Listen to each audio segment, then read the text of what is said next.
I'd done it before, but not in this area. It was supposed to be a short trip, just a night or two. I just wanted to clear my head, get away from all the noise back home. I picked a remote spot, pretty deep in the woods, far from any main trails, thinking it would give me some peace. The first night was fine. I set up my tent, got a fire going, and settled in with some basic supplies. It was quiet, just the usual forest sounds around me. I went to bed early, expecting it to be like any other trip. But in the morning, I woke up to find my stuff scattered everywhere. My food was gone, the bag torn open, and the rest of my things looked like they'd been rummaged through. I figured it was some animal, a raccoon or maybe a fox, searching for food. I wasn't thrilled, but it wasn't a big deal. I'd brought extra food, so I could stay another night. I cleaned up the mess, packed my things back up, and decided to take a hike to clear my head. I was out most of the day, exploring the area, getting lost in my own thoughts. By the time I got back to camp, it was already late afternoon.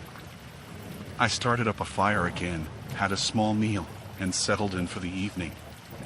It wasn't until I went to get some water from a nearby stream that I noticed something odd. There were these little shapes, arranged in a strange pattern near my tent, made out of twigs. They were small, maybe the size of my hand, but they looked deliberate. Someone had put them there. I didn't think much of it at first, just figured some other camper had passed through and left them. But it did make me feel a little uneasy. I brushed them aside, figuring they were harmless, and went back to the fire. I tried to shake off the weird feeling. But that night, I woke up again, sometime around 3 a.m., to a rustling sound outside my tent. It was faint but steady, like someone was slowly moving around just outside. My heart started pounding. I lay there, barely breathing, just listening. The rustling stopped for a moment, then started again, this time moving closer to where I was. I strained my ears, trying to make sense of what I was hearing. It wasn't like an animal rummaging around, it was more tearful. It was like someone was purposefully avoiding making too much noise, but slipping up just enough that I could catch it. I didn't dare move. I just lay there, my eyes wide open, staring at the thin fabric of the tent. The footsteps got closer, and I could see a shadow moving along the side of the tent. It paused right near where my head was, then moved around to the other side. After a few minutes, the sound faded, and everything was quiet again. I stayed awake for the rest of the night, just listening, too scared to even sit up.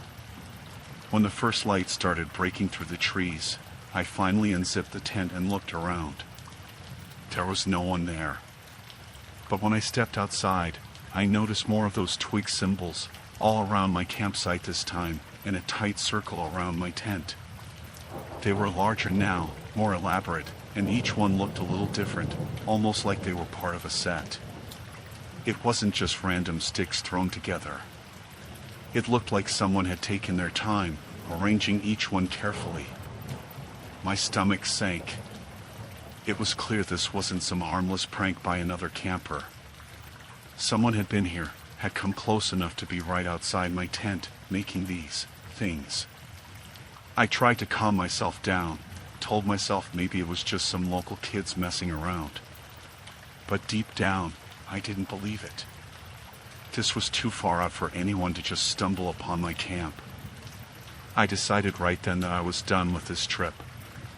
I packed up as fast as I could, barely even bothering to fold my tent properly. I just shoved everything into my bag, constantly glancing around, feeling like I was being watched. It took me about an hour to get everything together, and the whole time, I kept expecting to hear footsteps or see someone lurking in the trees. When I was finally ready, I headed back toward the main trail, keeping my head down, focused on getting out. The woods felt different, like they were closing in on me, every little sound making me jump. I kept looking over my shoulder, expecting to see someone following me. I was alone, but I couldn't shake the feeling that eyes were on me, that someone was watching every step I took. As I got closer to the edge of the woods, I stopped to catch my breath. I'd been moving fast, almost jogging, trying to get as much distance as I could. I looked back one last time, and that's when I saw it. Standing far back among the trees, half hidden in the shadows, was a figure. They were too far away to make out any details, but they were tall, and they just stood there, watching me. I froze, my heart pounding so hard it felt like it was echoing through the trees. The figure didn't move, didn't make a sound, just stood there, staring at me. I couldn't see their face, but I knew they were looking directly at me. I felt like I couldn't breathe, like if I moved, they'd come after me. After what felt like forever, I forced myself to turn around and keep walking. I didn't look back again. I just kept going until I reached my car, threw my stuff in the back, and got out of there as fast as I could. The whole drive home, I kept checking the rearview mirror, expecting to see someone following me. When I finally got home, I tried to rationalize everything that had happened. I told myself it was just my mind playing tricks on me, that I was overreacting. But no matter how much I tried, I couldn't shake the feeling of dread that had settled in my chest. A few days later, I decided to go through my camping gear to put it away properly. When I opened my bag, I found one of those twig symbols carefully tucked inside. It hadn't been there when I packed up.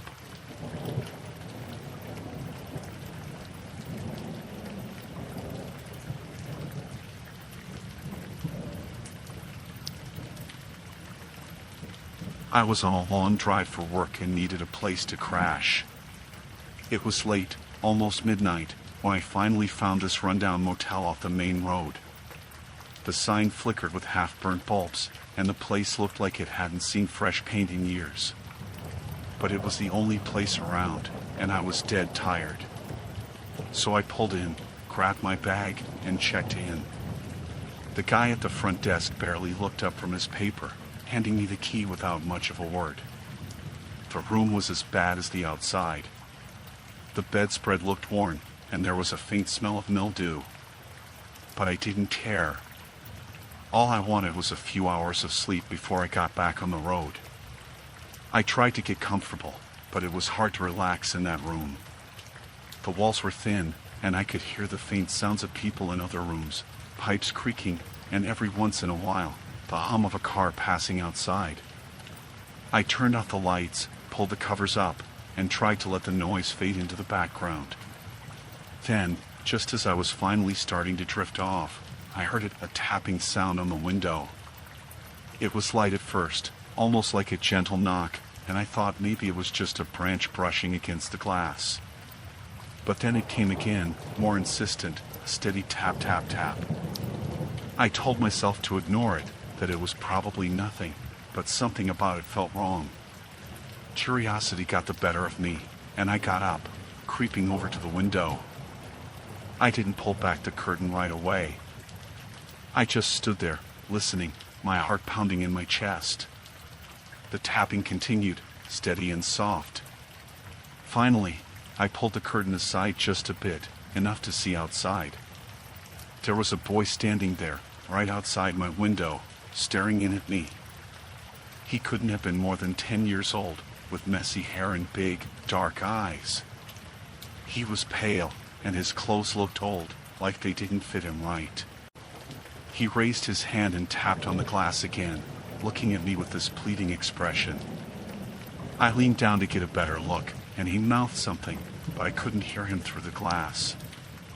I hesitated, wondering what a kid was doing out here, all alone at this hour.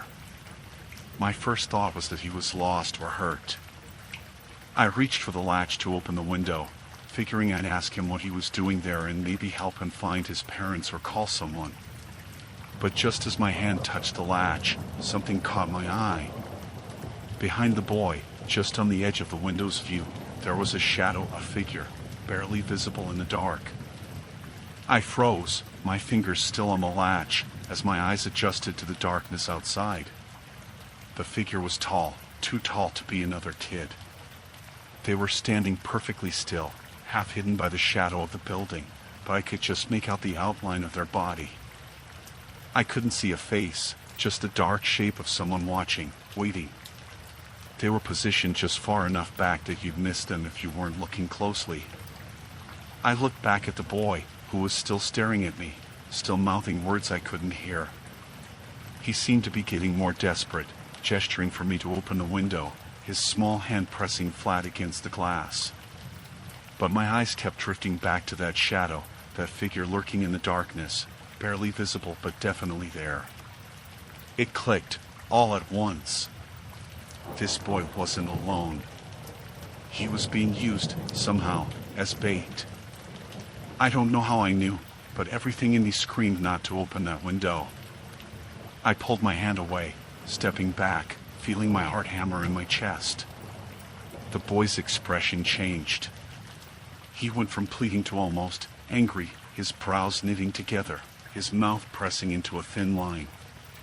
He knocked harder on the glass, a steady, insistent knock that seemed louder now, echoing in the quiet room. His eyes never left mine, and it was like he knew I wasn't going to open it. I backed away from the window, my skin crawling. I didn't know what to do. Part of me felt guilty, wondering if maybe I was wrong, if this kid really did need help. But I couldn't shake the feeling that something was horribly wrong. I glanced around the room, trying to figure out my next move, when I heard a faint creak, like someone stepping on the gravel just outside my door. I held my breath, listening. The sound moved closer, slow and deliberate, like whoever it was wanted me to hear them. Then, there was a soft scrape against the door, followed by a low whisper. I couldn't make out the words, but it was a voice, someone just outside, speaking in a low, calm tone. It was chilling, hearing that voice so close, knowing there was just a thin layer of wood between us. I grabbed my phone, but the signal was weak. I managed to dial 911, but it took ages for the call to go through. When someone finally picked up, I whispered that I needed help, that someone was outside my room, trying to get in. They told me to stay on the line, that they'd send someone, but it would take time. This place was out in the middle of nowhere. As I held the phone, I heard the doorknob rattle, slow at first, then harder, like someone was testing it, seeing if they could turn it. My heart was pounding so loud I thought it would give me away. I pressed myself back against the wall, clutching the phone, just praying they'd leave.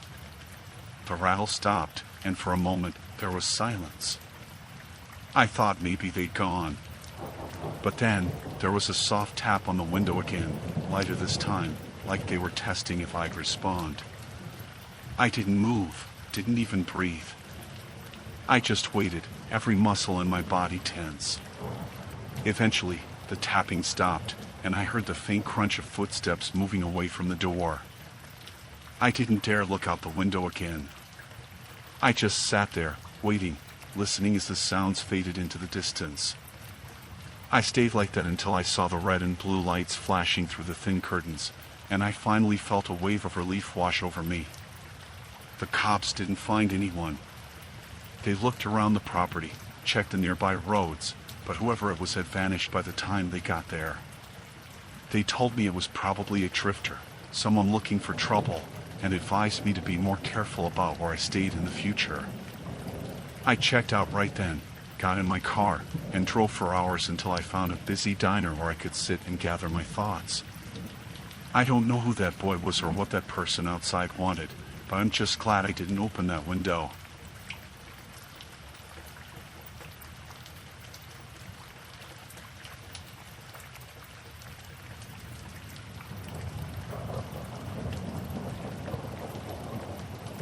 I worked the late shift at a cafe that stayed open until midnight, and the walk home was always the worst part of my day. Most nights it was quiet, just the usual empty streets, but I'd always feel like someone was watching me. I put it down to being tired or paranoid. I wasn't usually a nervous person, but that walk alone in the dark, it just did something to my mind. One night, close to 12:30, I left work and started my walk back. The street was completely empty, like always, just a few lights from closed shops and the occasional flickering street lamp. I put my hands in my pockets and started down the sidewalk, keeping my head down, focusing on my breathing. About halfway home, I heard something behind me, a faint echo of footsteps. At first, I thought it was just my own footsteps bouncing off the buildings. I even stopped walking, just to make sure. When I stopped, the other footsteps stopped too. That's when my stomach turned cold. I couldn't see anyone behind me, but I knew someone was there. I started walking again, a little faster this time, listening closely. After a few seconds, I heard it again, the soft shuffle of steps keeping pace with mine. I didn't look back. I told myself that it was just someone walking in the same direction, going home like me. But I felt this weight pressing down on me, like something bad was just behind my shoulder. I reached the corner, turning onto a narrow street, and dared a quick glance over my shoulder. There he was, a man, dressed in dark clothes, maybe 30 feet behind. He was walking slow, too slow for someone just heading home. It was like he was matching my speed on purpose. I turned back around, my heart hammering in my chest. I kept moving, trying to act normal, but all I could think about was him following me. My mind was racing.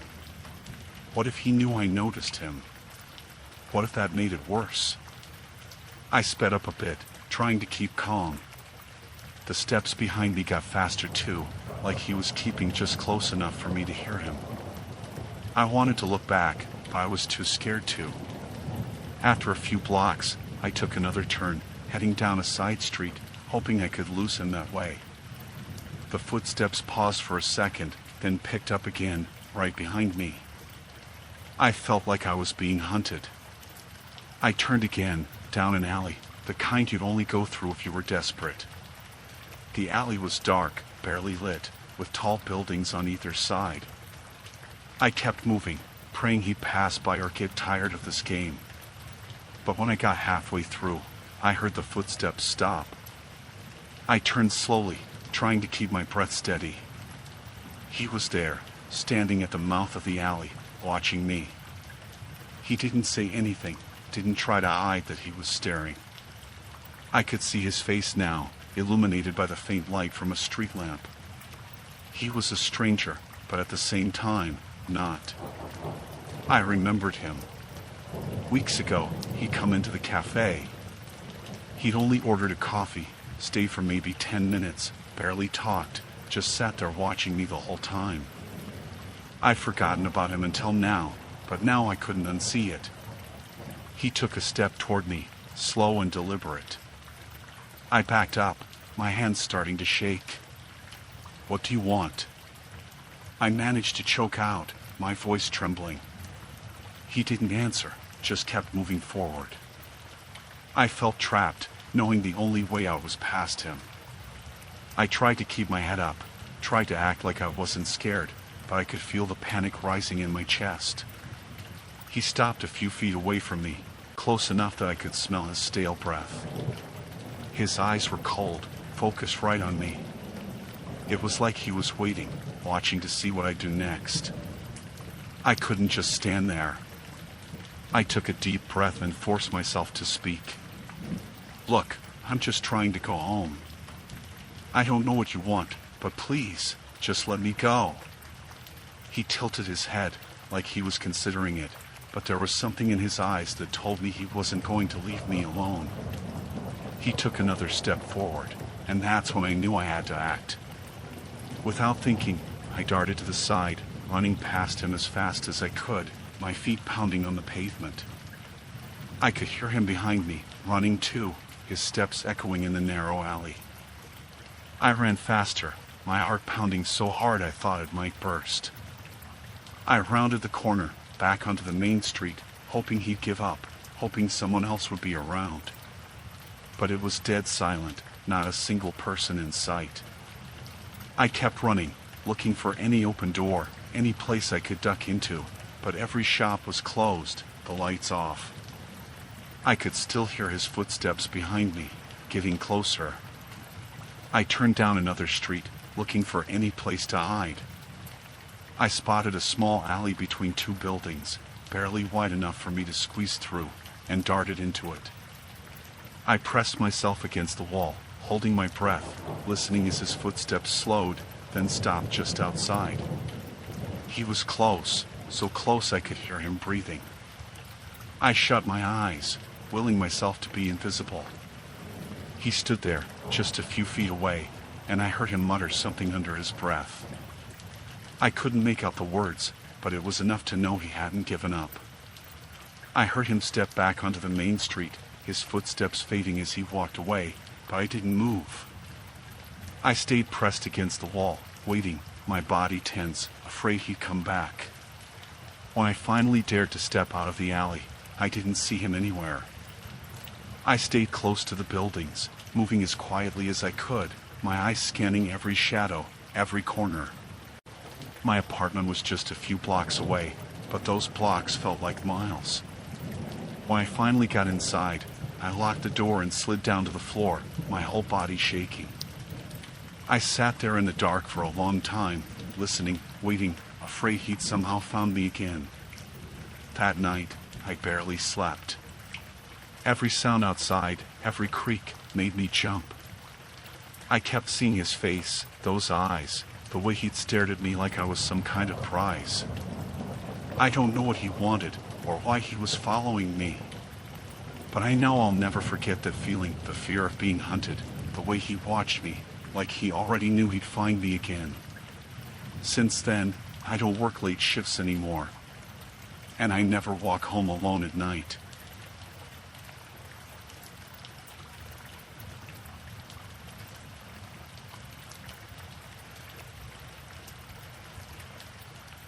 I pulled off the highway around midnight, more than ready to stop driving. My eyes were starting to burn from the road, and my stomach felt like it was twisting itself in knots from the gas station snacks I'd been living on all day. I saw a small diner off to the side with a glowing neon sign, one of those classic places with old red booths and checkered floors. It was empty, as far as I could tell. Just one car in the lot, but the lights were on, so I figured it was open.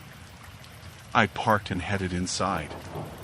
There was a tired-looking waitress wiping down a counter and some guy sitting in a booth, facing away from me. I went to the counter, ordered a coffee, and looked around. The guy in the booth had on a gray jacket and a ball cap, and he had a menu in his hands, though it didn't look like he was reading it. He was just sitting there, staring out the window. The waitress brought my coffee, and I drank it fast, letting the heat burn a bit, waking me up. Then the guy in the booth turned around and caught my eye, and he just smiled. It was an odd smile, like he recognized me, though I knew I'd never seen him before. Still, he didn't look away. He kept watching me until it got uncomfortable. He gave a little nod toward his booth, like he wanted me to join him. I hesitated, but it was late, and I figured maybe he just wanted someone to talk to. So, I picked up my coffee and walked over, sliding into the seat across from him. "Long night?" he asked. His voice was low, steady, and calm, the kind that almost puts you at ease if it weren't for the way he was looking at me. His eyes didn't move off me, even for a second. "Yeah, been on the road a while," I said, trying to keep it light. "Heading out west for a work trip." He just smiled, like he knew what I was going to say before I even opened my mouth. "You're in sales, aren't you?" he asked. I froze for a second, then forced a laugh.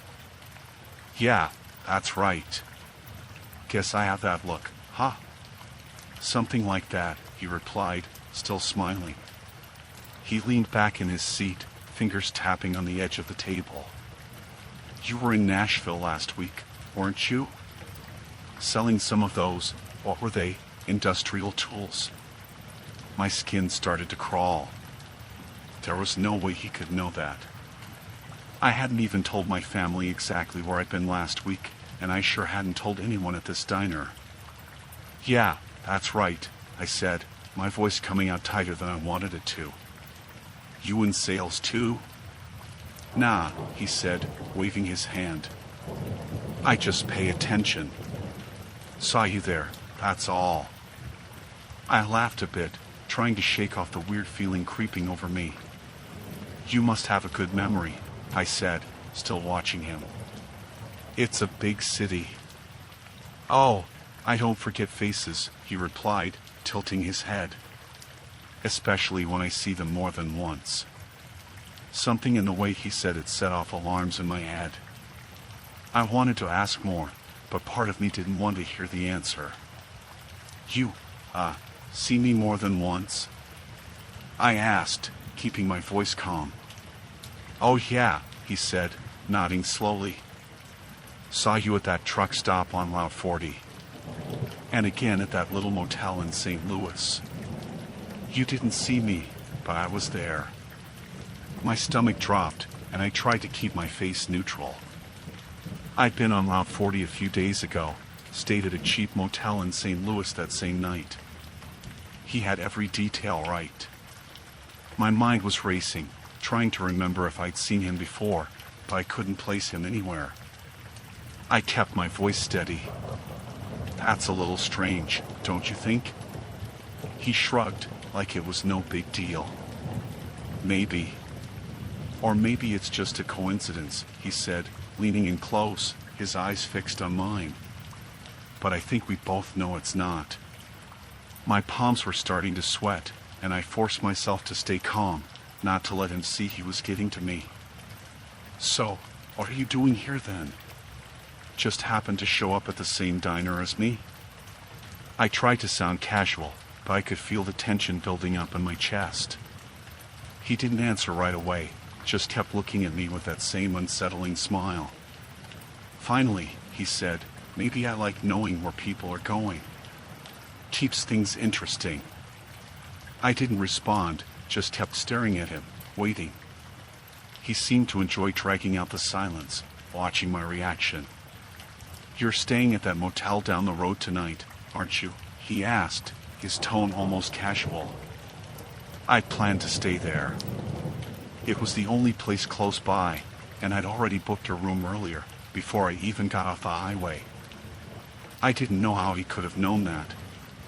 I tried to laugh it off, make a joke, but it came out shaky.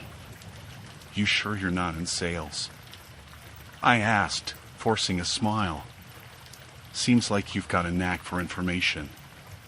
He chuckled, but it didn't sound friendly. Nah, not sales, he said, leaning back. Just have a good eye. For details. Patterns. People. I could feel my stomach churning. I didn't know if he was bluffing, just trying to mess with me, or if he'd actually been following me. I glanced around the diner, but it was just us and the waitress, who looked half asleep. He reached into his jacket pocket and pulled out a folded piece of paper, sliding it across the table. For you, he said. Thought you'd want a keepsake. I didn't want to touch it, but I couldn't help myself.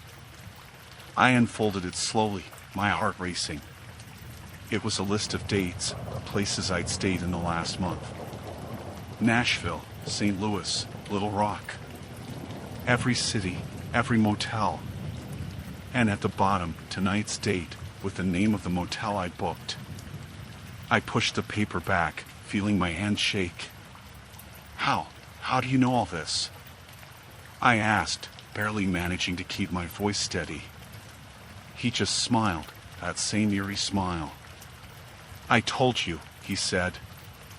I don't forget faces. Or patterns. I like knowing where people are going. Makes me feel connected. I didn't know what to do, what to say. I wanted to get up and leave, but I felt frozen, trapped in my seat. Then he leaned forward, his face close to mine. I'll be seeing you, he whispered, his voice low and calm. He got up, left a few bills on the table, and walked out, not even glancing back. I sat there for a few minutes, trying to process what had just happened. I wanted to believe he was just some creep trying to mess with me, but the details he knew, they were too exact, too real. I didn't know how he'd found out, but I knew I couldn't stay at that motel. I waited until I was sure he was gone, then got up, paid for my coffee, and left. I drove a few towns over, found a different place to stay, somewhere he wouldn't expect. I didn't sleep that night, kept checking the door, listening for any sound. I couldn't shake the feeling that he was still out there, somewhere, waiting. And every time I'm on the road now, every time I pull off the highway or check into a motel, I can't help but look over my shoulder, half expecting to see that same face, watching me from the shadows, waiting for me to walk right into his path again.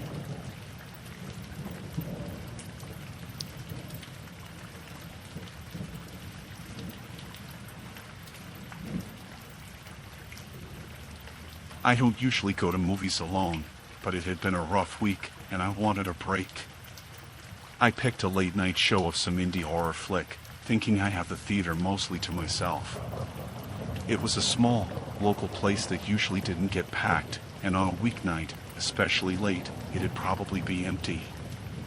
That was what I wanted, just to sit there, alone, relax, and get lost in a story. When I got there, it was quiet. The guy behind the counter barely looked up as I bought my ticket and went in. There were maybe 3 or 4 other people scattered around, all sitting alone, each person keeping a good distance from the others.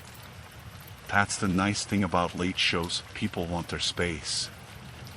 I found a spot about halfway down the rows, just slightly off-center, perfect view. The movie started, and for a while, it was just like I'd hoped. Quiet, still, just me and the screen.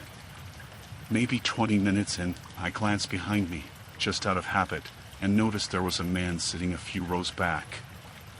I didn't remember him coming in, but then again, I hadn't really been paying attention. He was just sitting there, hands folded in his lap, looking at the screen. Nothing weird about that, so I turned back around. The movie went on, but every so often, I got this feeling. You know that prickly feeling on the back of your neck, like someone's eyes are boring into you? I tried to brush it off, thinking maybe it was just the atmosphere of the film getting to me. But after a few minutes, I turned around again, and he was closer. Just one row back from where he'd been. Still staring at the screen, expressionless, as if he hadn't moved at all. I told myself I was imagining it. Maybe he'd been there the whole time, and I just misjudged the distance. I went back to the movie, focusing on the actors' voices, the sounds of the scenes.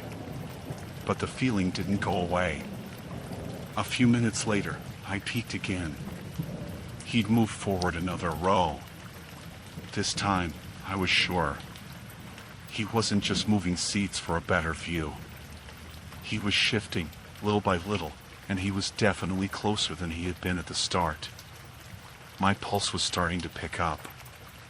I kept telling myself it was nothing, that he probably just wanted to sit somewhere else, but I couldn't shake the unease crawling up my spine. As the movie went on, I couldn't focus. I kept glancing over my shoulder every few minutes, trying to be subtle about it. Each time I looked, he was a little closer. First, he was 2 rows back. Then he was just 1 row behind me. By then, I was gripping the arms of my seat, barely even watching the screen. The worst part was that every time I looked back, he was just sitting there, staring straight at the screen like he hadn't even noticed me. Not once did he look at me, not even a flicker of his eyes in my direction. It was almost like he was pretending I wasn't there, or like he was playing some game only he understood. It made my skin crawl. Finally, I couldn't take it. I decided I'd leave. The movie wasn't worth this, no film was. But when I started to stand up, I heard a voice, quiet and low, barely above a whisper. "He's going to do it now," the voice said. I froze.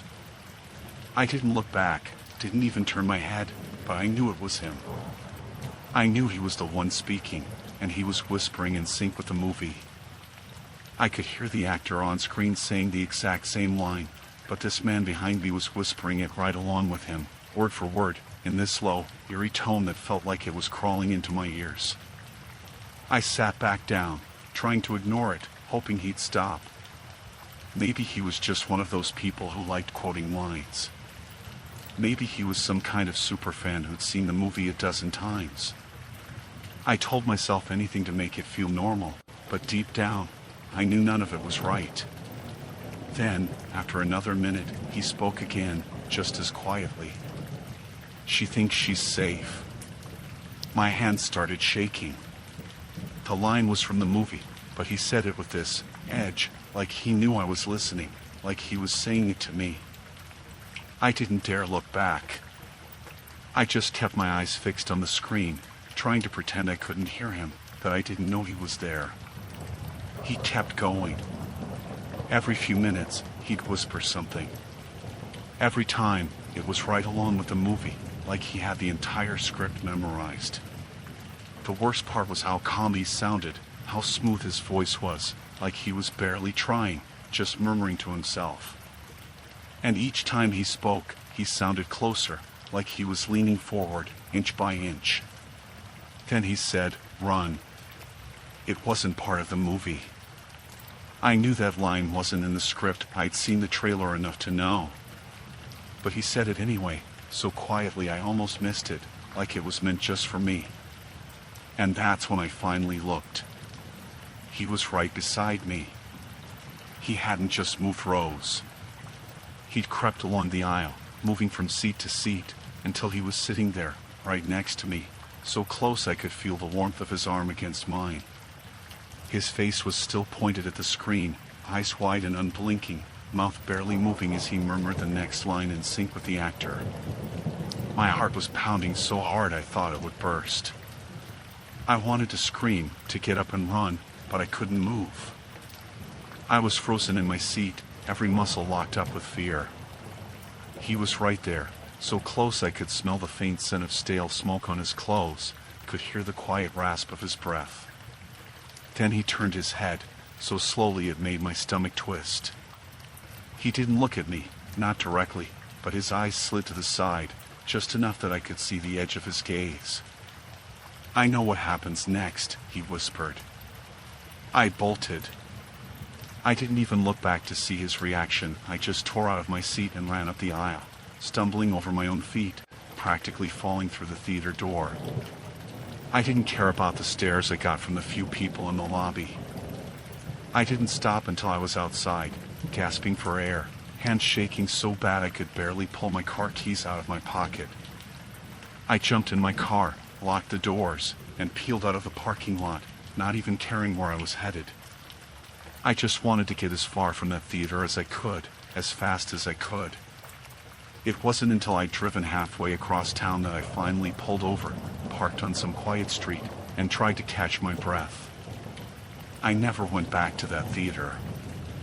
I don't know what his deal was, if he was just trying to mess with me, or if he was actually dangerous.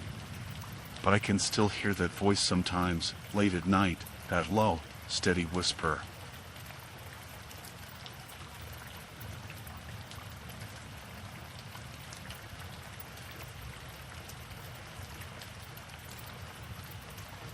I was working on a photography project, places of worship around the city, mostly older buildings with that heavy, almost eerie history to them. I liked the silence, the emptiness. There's a strange calm to those places at night when they're supposed to be empty. I'd managed to get permission to photograph this old church that had been closed down for years. It was in rough shape, dust thick on everything, the smell of damp settling in every corner. Perfect for what I wanted. I got there around midnight, set up my tripod near the altar, and started shooting. The only sounds were the faint clicks of my camera and the occasional creak of wood settling. The place was dark except for the dim light filtering in from a street lamp outside and the small flashlight I had with me. It was cold too. My breath came out in visible puffs. After about an hour of shooting, I started noticing faint noises. It wasn't much at first. Just a light tap here, a shuffle there, like an animal scurrying around in the dark corners. I told myself it was probably a rat or some bird trapped inside. The building had a few broken windows, so it wasn't unlikely. I kept working, but the sound didn't stop. It got louder. Footsteps, heavy, deliberate, coming from somewhere toward the back of the church. I froze, hoping maybe it was just the building shifting or something. But the steps grew louder, closer. Whoever it was, they weren't in a hurry. It sounded like slow, careful pacing, like they were waiting for something. I was alone.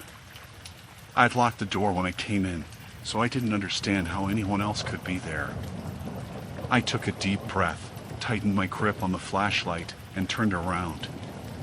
My flashlight beam swung through the darkness, but there was nothing there. Just empty pews and shadows, stretching all the way to the back wall. I tried to calm myself down, but the footsteps picked up again, closer this time and more insistent. They stopped a few feet behind me, and that's when I heard someone clear their throat. My stomach dropped. I forced myself to turn around, expecting. I don't know what, but definitely not what I saw. A man stood there, dressed in old, faded clothes that looked like they belonged in another decade. His face was blank, just staring at me. The thing that struck me the most was how still he was. He didn't move, didn't even blink. He was just standing there, watching. "Can I help you?" I managed to ask, my voice a lot shakier than I would have liked. "I'm the caretaker here," he said, in this flat, almost rehearsed tone. "You're here late. You shouldn't be." There was something strange in his voice, like he was forcing himself to sound normal but didn't quite know how. His face was expressionless, his eyes fixed on me with this intense focus that made my skin crawl. "I'm a photographer," I said, trying to sound calm. "I got permission to shoot here." The man didn't react. He just kept staring at me, his eyes unblinking. "They didn't tell me about that," he said, his voice low. "You shouldn't be here. Not at this hour." I tried to reason with him, saying I had the paperwork and everything, but he didn't seem to hear me. Instead, he took a slow step forward. It wasn't much, just a tiny shift, but it was enough to make my heart race. Who gave you permission?" he asked, his voice so quiet I barely heard it. I was starting to feel uneasy. Something about this man wasn't right. He was too calm, too still. I told him the name of the person who'd arranged the access, hoping it would satisfy him, but he didn't even blink. "They didn't tell me," he repeated, his voice a bit louder now, like he was talking more to himself than to me. The whole situation felt off. I glanced at my gear, wondering if I should just pack up and go. I didn't want to make this guy mad, but there was something unsettling about him. Something that made me want to get out of there as fast as possible. The man stepped closer again, his face still blank, eyes never leaving me. "It's not safe here," he murmured, almost like a warning. "Not for you." I swallowed, trying to keep my voice steady. "Look, I don't want any trouble. I'll just finish up and leave, okay?" He shook his head slowly, that strange, empty expression never changing. "You won't leave," he said, almost to himself. "Not yet." Something in his tone chilled me to the bone. He sounded so sure, like he knew something I didn't, something he wasn't telling me. I decided I couldn't stay any longer. I started to pack up my camera, keeping one eye on him. The whole time, he just stood there, watching, his face a blank mask. When I was done, I grabbed my bag and turned to head toward the door. But he moved to block my path, quick and silent, like he'd been waiting for that moment. His face was close to mine now, close enough that I could see the dark shadows under his eyes, the slight twitch at the corner of his mouth. "You're not leaving," he said, and this time there was a hint of something in his voice, almost excitement. I took a step back, feeling the panic start to build. I didn't know what this guy wanted, but every instinct I had was screaming at me to get away from him. "Listen, man," I said, trying to keep my voice calm. "I'll just head out. No need for this." He smiled then, this slow, chilling smile that didn't reach his eyes. "You're here," he said, like it explained everything, like that was all he needed to keep me there. I tried to sidestep him, but he moved with me, blocking my way again. My pulse was racing now, my hands starting to sweat. I could feel that sense of dread growing, the realization that I might not get out of there as easily as I thought. "Why won't you let me leave?" I asked, my voice barely above a whisper. His eyes narrowed, and for the first time, his expression changed. There was something dark in his gaze, something that made my stomach twist. "It's not your time," he murmured, almost as if he was talking to himself. Then he turned, walked a few steps back into the darkness, and disappeared. I didn't wait to see if he'd come back. The second he was out of sight, I bolted for the door, practically running down the aisle and out into the cold night air. I didn't stop until I reached my car, my hands shaking so bad I could barely get the keys into the ignition. When I finally looked back at the church, the man was standing in the doorway, just watching me. His expression was calm, almost amused, like he'd expected me to run. He didn't move, didn't try to follow me, but I could feel his eyes on me even as I drove away. I don't know what he wanted or why he was there. All I know is that I won't be going back to that church again. Whatever was wrong with him, whatever his reason for keeping me there, it was something I don't ever want to understand.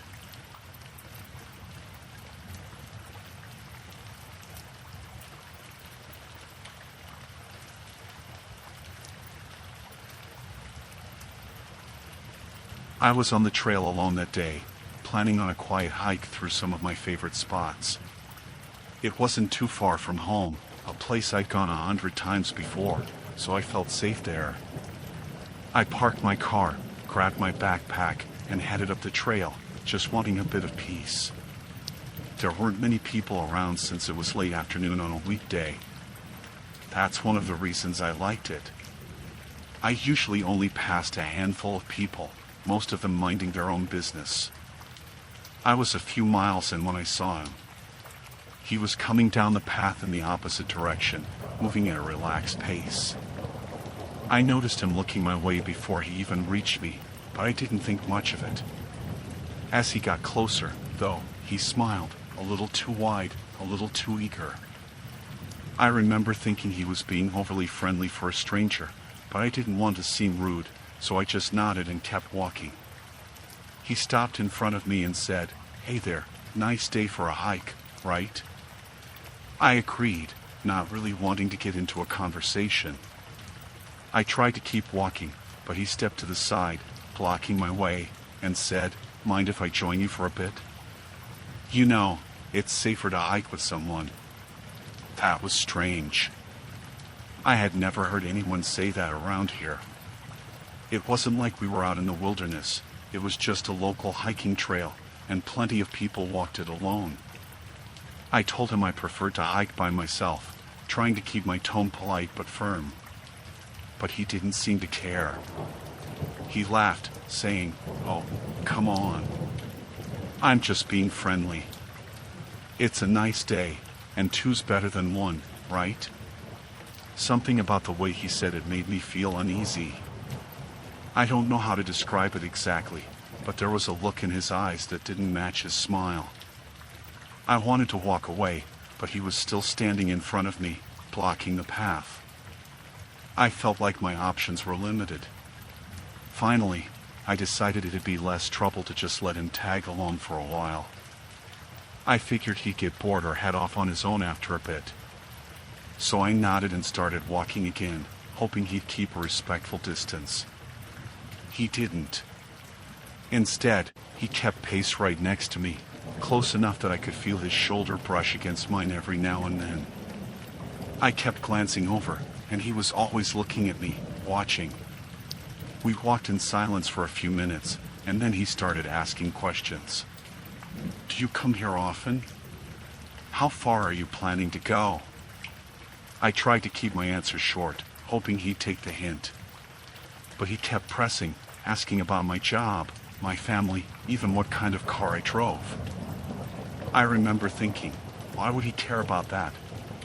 At one point, he casually mentioned that he knew I liked hiking because he'd seen it online. That's when I really started to feel uneasy. I hadn't shared much about hiking on social media, just a couple of photos here and there, but I never posted where I went or when. I asked him what he meant by that, and he just laughed, shrugging it off like it was nothing. Oh, I just meant you seem like an outdoorsy type. It's obvious, right? But the way he said it didn't sit right with me. I started to wonder if he'd been looking at my profiles or something. I didn't know this man. I didn't know his name, where he was from, or anything about him. And yet, he acted like we were close friends. After that, I tried to pick up my pace, hoping he'd fall behind, but he kept up effortlessly. I was starting to get frustrated, feeling trapped. Then he started talking about things that I'd posted on my account, things that I knew I'd only shared with friends. He mentioned my dog by name, talked about a trip I'd taken last year, things that a random stranger would have no way of knowing. I stopped in my tracks, finally looking him straight in the eye. How do you know all this about me? I asked, trying to keep my voice steady. He just smiled, that too friendly smile, and shrugged again. It's a small world, he said, like that explained everything. But his eyes, they weren't friendly. There was something dark there, something that made my skin crawl. I told him I needed to head back to my car, hoping he'd get the message and leave. But he just kept following me, not even pretending to give me any space now. Every time I tried to slow down or speed up, he'd adjust his pace, sticking to me like a shadow. The worst part was, we were a few miles away from the parking lot. It was quiet out there, no one else around, just trees and silence. I realized that if he decided to do something, no one would hear me. I kept my face forward, not wanting him to see how scared I was. My mind was racing, trying to figure out what to do. I didn't have a weapon, nothing to defend myself with if he tried anything. All I could do was keep walking and hope he'd get bored and leave me alone. Then he started talking again. This time, he wasn't asking questions. He was making comments about my appearance, about the way I walked, even about the clothes I was wearing. His tone was different now, less friendly and more. I don't know how to describe it. It was like he was sizing me up, making me feel small and exposed. Finally, I couldn't take it anymore. I stopped again, turning to face him. Look, I don't know what you want, but you need to leave me alone. He stared at me, and for a second, I thought he'd listen. But then he took a step closer, so close that I could feel his breath on my face. I just want to get to know you better, he whispered, his voice low and too familiar. I've been waiting a long time to meet you. That's when I knew he'd been following me, watching me for who knows how long. Maybe online, maybe in person. I didn't know, and I didn't care. All I knew was that I needed to get away. Without thinking, I turned and started running, my heart pounding in my chest. I didn't look back, didn't care if he was following. All I could think about was getting to my car, getting somewhere safe. The trail was rough, and I stumbled a few times, but I didn't stop. I heard footsteps behind me, heavy and fast, and I knew he was still there, still coming after me. I pushed myself harder, my legs burning, my lungs aching. When I finally reached the parking lot, I saw my car up ahead, and I fumbled for my keys, praying I wouldn't drop them. I heard him behind me, closer now, his footsteps echoing in the empty lot. I didn't dare look back. I just kept going, focused on unlocking the door and getting inside.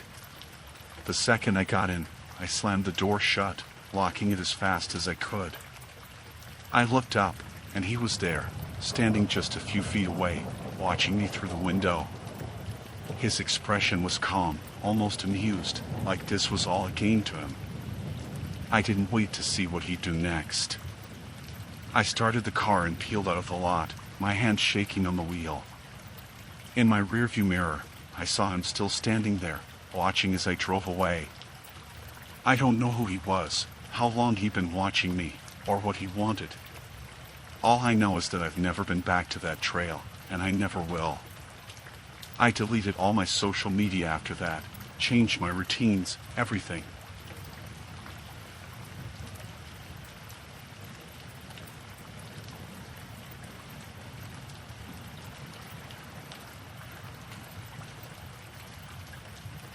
I was working late one night in the campus library. I had a paper due the next morning, and I was in no shape to finish it in my dorm room where my roommate would have the TV on or be playing video games. The library was one of the only places I could really focus, and usually, by midnight, it was practically empty. I had my laptop out, headphones on, head buried in my notes, trying to push through the last few pages of my essay. It was cold, and the place was quiet, with only the hum of the fluorescent lights above and the occasional creak from the old building. I remember that I barely even noticed the guy at first. I glanced up once or twice, and he was just sitting there, a few tables away. Maybe he was working on his own paper or whatever, but I didn't think much of it. About an hour went by. I got up to stretch my legs and grab a coffee from the vending machine around the corner. When I came back, I noticed there was something on my table. Just a little crumpled up piece of paper, like trash someone had left behind. I thought it was weird, but I brushed it off. I figured maybe it had been stuck to my backpack or something, so I ignored it and got back to work. After a few more minutes, I started to feel this weird feeling, like I was being watched. I tried to shake it off, telling myself it was just because the library was so empty and quiet. But then I looked up, and I noticed that guy again, sitting there, but this time he was looking right at me. Not just glancing up occasionally, but actually staring. I looked away quickly, hoping he'd take the hint. I put my head down, focused on my laptop screen, and tried to push the uncomfortable feeling out of my mind. But a few minutes later, I saw him move out of the corner of my eye. He stood up, and I thought maybe he was leaving. I felt relieved. But instead, he walked over to my table, dropped something, and walked back to his seat without saying a word. It was another crumpled piece of paper. This time, I picked it up. I was annoyed, maybe even a little freaked out, and I wanted to see what this guy's deal was. I smoothed it out, expecting it to be some kind of dumb joke or maybe even trash. But the words written on it were strange. You have the 8 a.m. class in Galloway Hall. I froze for a second, reading it over again. I definitely didn't know this guy, and I hadn't told anyone my schedule. I looked back over to his table, and he was just sitting there, staring at me with this blank expression. Not a smile, not even a frown, just blank, like he was studying me. It gave me the creeps. I didn't want him to see that he was getting to me, so I just crumpled the note up and threw it in my bag, trying to act like it was nothing. I went back to typing, glancing up every so often, but he hadn't moved. He just kept staring, like he was waiting for something. After a while, he got up again, and I felt myself tense up. He walked past my table and, once again, dropped another crumpled piece of paper. I was seriously getting annoyed now, but something in me had to know what it said. So, I picked it up, opened it slowly, and read the next note. You like to sit by the window in the dining hall. This one hit a little too close to home. I did sit by the window in the dining hall almost every day. It wasn't exactly a huge secret, but still, it felt wrong. It wasn't just a random fact someone would know unless they'd been watching. My stomach started twisting. I couldn't shake the feeling that this guy knew way too much about me, and he was enjoying how uncomfortable I looked. I stared at him, hoping he'd look away, maybe get the message and leave. But he didn't. He just kept looking right back at me, as if he was daring me to say something. I opened my mouth, but no words came out. I didn't even know what to say. Stop leaving me creepy notes didn't feel strong enough for whatever was happening here. Another few minutes passed, and I was pretending to work, not even looking at my screen anymore. Then he got up again, and I felt a chill go through me. I didn't want him to come any closer, didn't want him to leave another note, but he did. He dropped it right next to me, and this time I almost didn't pick it up. But I had to know. This one read, "Your dorm room faces the quad." My blood ran cold. He knew where I lived. Not just what building or floor, he knew the exact room. I couldn't even imagine how. I looked up at him, and he had this tiny smile on his face, like he knew he'd gotten to me. I felt trapped, pinned down by his gaze. I wanted to run, to leave the library and get as far away from this guy as possible, but my legs wouldn't move. I finally managed to whisper, "What do you want?" My voice was shaky, and I could barely get the words out. I didn't even know if he heard me, but then he got up again, slowly, like he had all the time in the world, and he started walking over. I thought about running, about grabbing my stuff and bolting out of there, but something kept me rooted to the spot. He leaned down, putting his hands on the table, way too close to me, and whispered, "I just wanted to say hello. After all, we're neighbors." I didn't know what he meant by that. I didn't even want to know. He was close enough that I could see every line on his face, smell the faint scent of coffee on his breath. Then he straightened up, took a few steps back, and just watched me again. I felt my skin crawl. Before I could react, he reached into his pocket and pulled out one more note. He didn't drop it this time. He handed it to me directly, forcing me to take it from his hand. I unfolded it, my hand shaking, and read the words. "I'll be watching." That was it. No more, no less. Just those 3 words. It felt like a threat, a promise, something I couldn't escape. I don't even remember packing up my things or leaving the library. I just remember the feeling of his eyes on me as I walked out, as if he was burning holes into my back.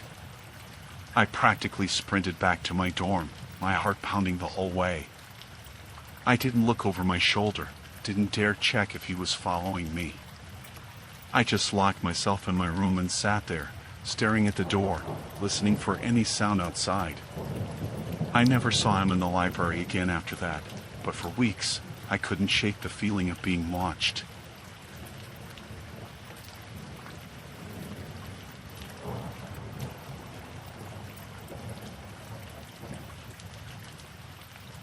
I used to do my laundry at the 24-hour laundromat a couple blocks from my apartment. It was old, small, and pretty run down, but it was the only place close by that didn't charge a fortune. I always went late at night since I didn't like the crowds, and honestly, I thought it would be safer. I didn't expect anyone to be around at that hour, maybe just the occasional person passing through. That night was quiet. The only sounds were the low hum of the machines and the clinking of coins as I loaded them in. The fluorescent lights buzzed above, casting this dim, cold light across the whole place. I kept my head down, folding clothes while I waited for the dryer to finish. I didn't pay much attention to anything around me at first. Then I noticed him. I glanced up, and there he was, standing outside, just beyond the glass doors. He was just staring right through the glass, watching me like he was studying something. His eyes didn't move. His gaze was fixed straight on me, not looking at anything else. It was unsettling, but I tried to tell myself he was just waiting for someone or maybe taking a break if he worked nearby. I tried to ignore it. I went back to folding, keeping my head down, focusing on the shirts in front of me. But I could feel him watching. Every time I looked up, he hadn't moved. He was still there, just standing, with this strange blank look on his face. I tried to brush it off. Told myself it was nothing. A few minutes went by, and I thought he might have left, but then I looked up, and he was gone. I felt a wave of relief. Maybe I was just making a big deal out of nothing. I let myself relax, focusing on the warmth coming from the dryer as I took out my clothes. But then, just as I was about to finish, I heard the sound of the door creaking open. I looked up, and there he was, stepping inside the laundromat. He didn't say anything. He just stood near the door, looking around, almost like he was pretending to be interested in the machines. He didn't have any laundry with him, didn't look like he was here for that at all. I kept my head down, telling myself to just ignore him, that he'd leave once he saw I wasn't paying attention. But he started walking over, slow, taking these soft steps that barely made any noise. My heart was pounding, but I tried to act normal, pretending I was focused on my laundry. Then he stopped, just a few feet away from me, close enough that I could feel his presence. "You here alone?" he asked, his voice low, almost like a whisper. I didn't answer right away. I thought maybe if I ignored him, he'd get the hint. But he didn't move. He just stood there, waiting, his eyes fixed on me like he could see right through me. I finally forced myself to look up, trying to keep my voice steady as I replied, "I'm just finishing up." He nodded, but he didn't leave. Instead, he took a step closer, still staring. He looked so calm, almost like he was waiting for something, some signal to move. I felt this deep sense of unease settle in, like I needed to get out of there right then. I glanced at the clock, hoping it would be a decent time to call someone, but it was past midnight. No one would be awake. "You come here often?" he asked, his tone casual, like we were just two people chatting. I forced a nod, keeping my eyes on my laundry, folding each piece as quickly as I could. He moved closer again, stepping right into my space. I felt trapped, cornered between him and the row of washers. I could feel his eyes on me, every move I made, like he was studying me, waiting for a reaction. He didn't say anything after that. Just kept standing there, so close I could smell his stale breath, the faint smell of smoke clinging to him. I was just focused on my hands, trying to stay calm, telling myself he'd get bored and leave. But he didn't. "You know, I forgot something here last time," he said finally, breaking the silence. "Thought I'd come back and look for it." I just nodded again, not wanting to engage. I was scared. The way he was looking at me felt wrong, like he was enjoying how uncomfortable I was. I started to edge toward my laundry bag, hoping he wouldn't notice, that I could just grab my stuff and leave. But he noticed. He moved his arm, blocking my way, forcing me to look up at him. His eyes were dark, empty, almost like there was nothing behind them. "You in a hurry?" he asked, a slight smile forming on his face. I swallowed hard, trying to keep my voice steady. "Yeah, I've got to go." He just stood there, that creepy smile not moving. I started to feel my pulse quicken, the air around me suddenly feeling thick, like it was hard to breathe. I took a deep breath, steeling myself. I just needed to get past him, get to the door. I didn't care about leaving the laundry behind. I took a step back, and he took a step forward. My heart was pounding so loud, I could barely hear anything else. I felt my throat tighten. I took another step back, and he mirrored me, each of us moving in this strange, silent dance, like he was taunting me. Finally, I managed to break away, moving around him, keeping my eyes on the door. But just as I was about to reach it, he grabbed my arm. His grip was tight, almost painful. I looked up at him, my stomach twisting. "You're leaving already?" he asked, his voice barely above a whisper. I tried to pull my arm free, but he held on. His hand was cold, and his grip was firm. I could feel the panic rising in me, my mind racing with all the worst-case scenarios. "I've got to go," I said, barely managing to get the words out. For a moment, he didn't move, didn't let go. He just looked at me, that same empty stare, like he was trying to decide something. I thought about screaming, but I didn't know if anyone would hear me.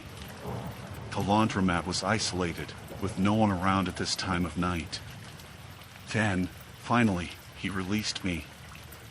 I stumbled back, grabbing my things as fast as I could, my hands shaking so badly I could barely hold onto them. I didn't look back, didn't say anything else.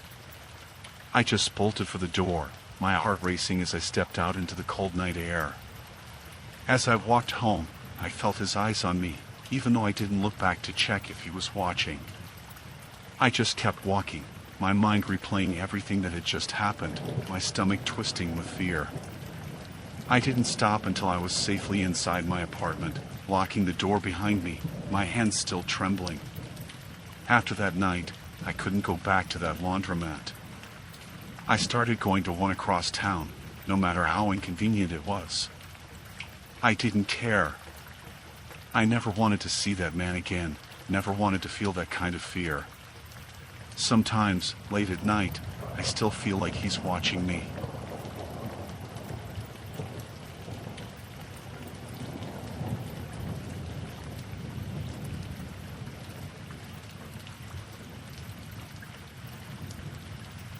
I had been working a stressful job for the last few months, so when I finally got a weekend off, I decided to get away for a bit.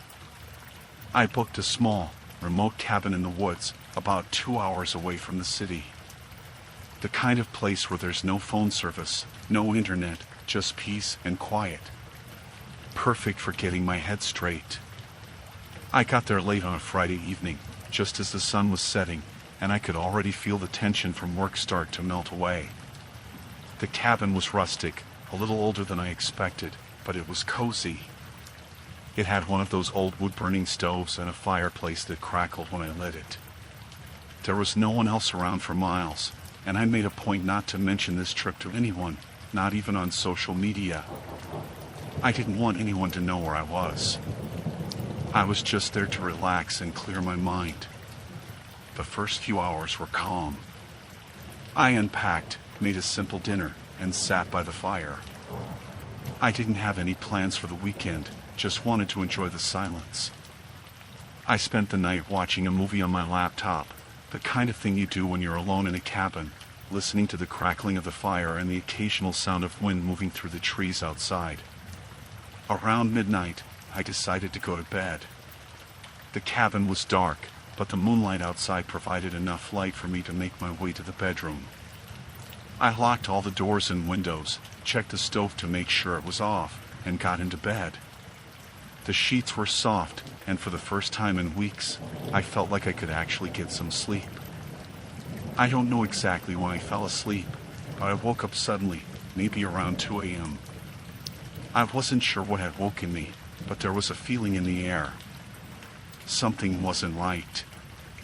I lay there, wide awake, listening to the silence of the cabin. For a moment, I thought maybe I had just been imagining things, but then I heard a faint sound. A soft shuffling noise, like something scraping against the wood floor. I sat up in bed, straining my ears, trying to figure out what it was. The house was completely still. No animals, no wind. It was dead quiet. But then I heard it again. The sound of something moving just outside my door. My heart started pounding in my chest. I didn't want to be paranoid, but I couldn't shake the feeling that someone was there. I told myself it was probably just the wind, or maybe an animal outside, But then the sound came again, this time, much closer, like something was right outside my door. I didn't move. I just lay there, listening. Then came a faint tap on the door. I froze. I didn't know what to do. I wasn't expecting anyone. No one knew I was here. The tap was soft, almost like someone was trying to be quiet, but I could still hear it clearly. I wasn't sure if I should check or not. Part of me thought I should just ignore it, that maybe I was just hearing things.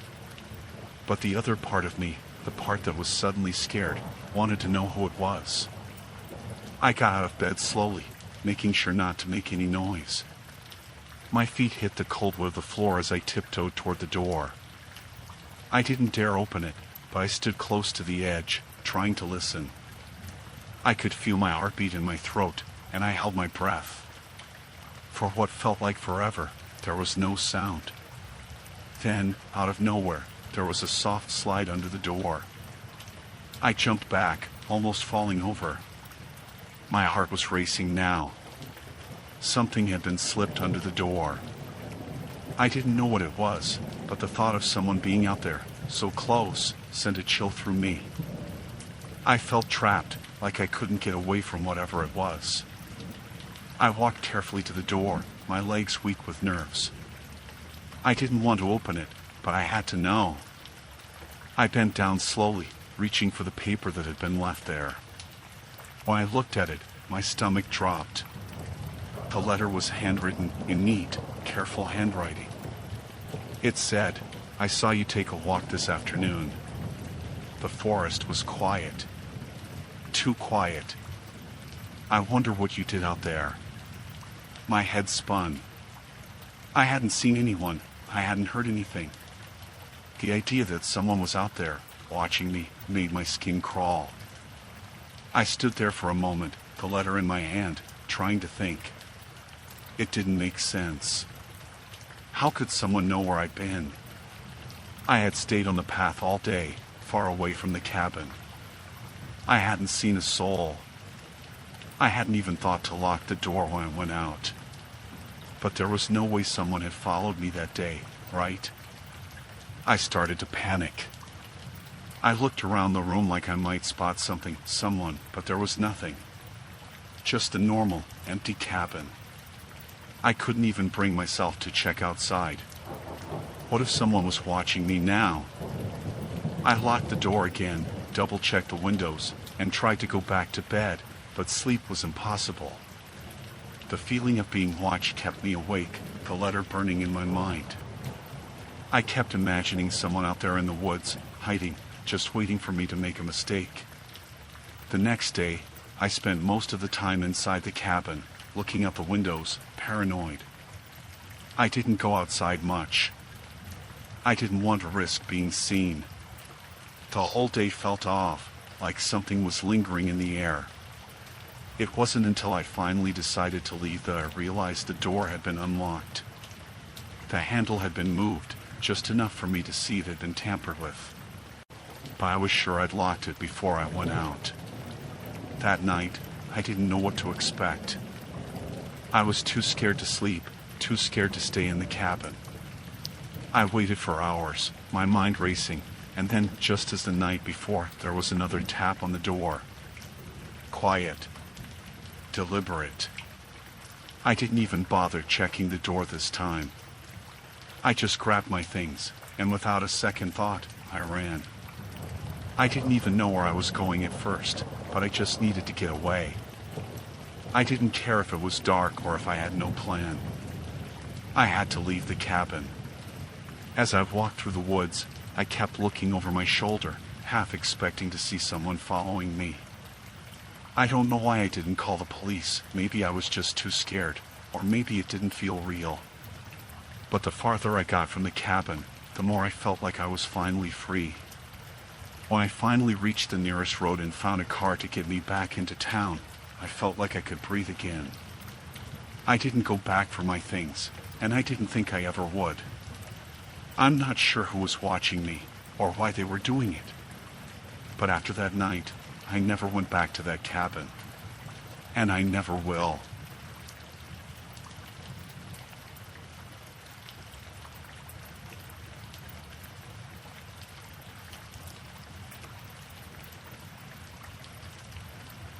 I was working late again, finishing up some last-minute paperwork that needed to be filed by morning. I wasn't usually the last one in the office, but that night, it felt like everyone else had cleared out hours ago. When I finally got everything wrapped up, it was well after midnight. The building was quiet, and the hum of the lights in the hallways was the only sound as I made my way down to the parking garage.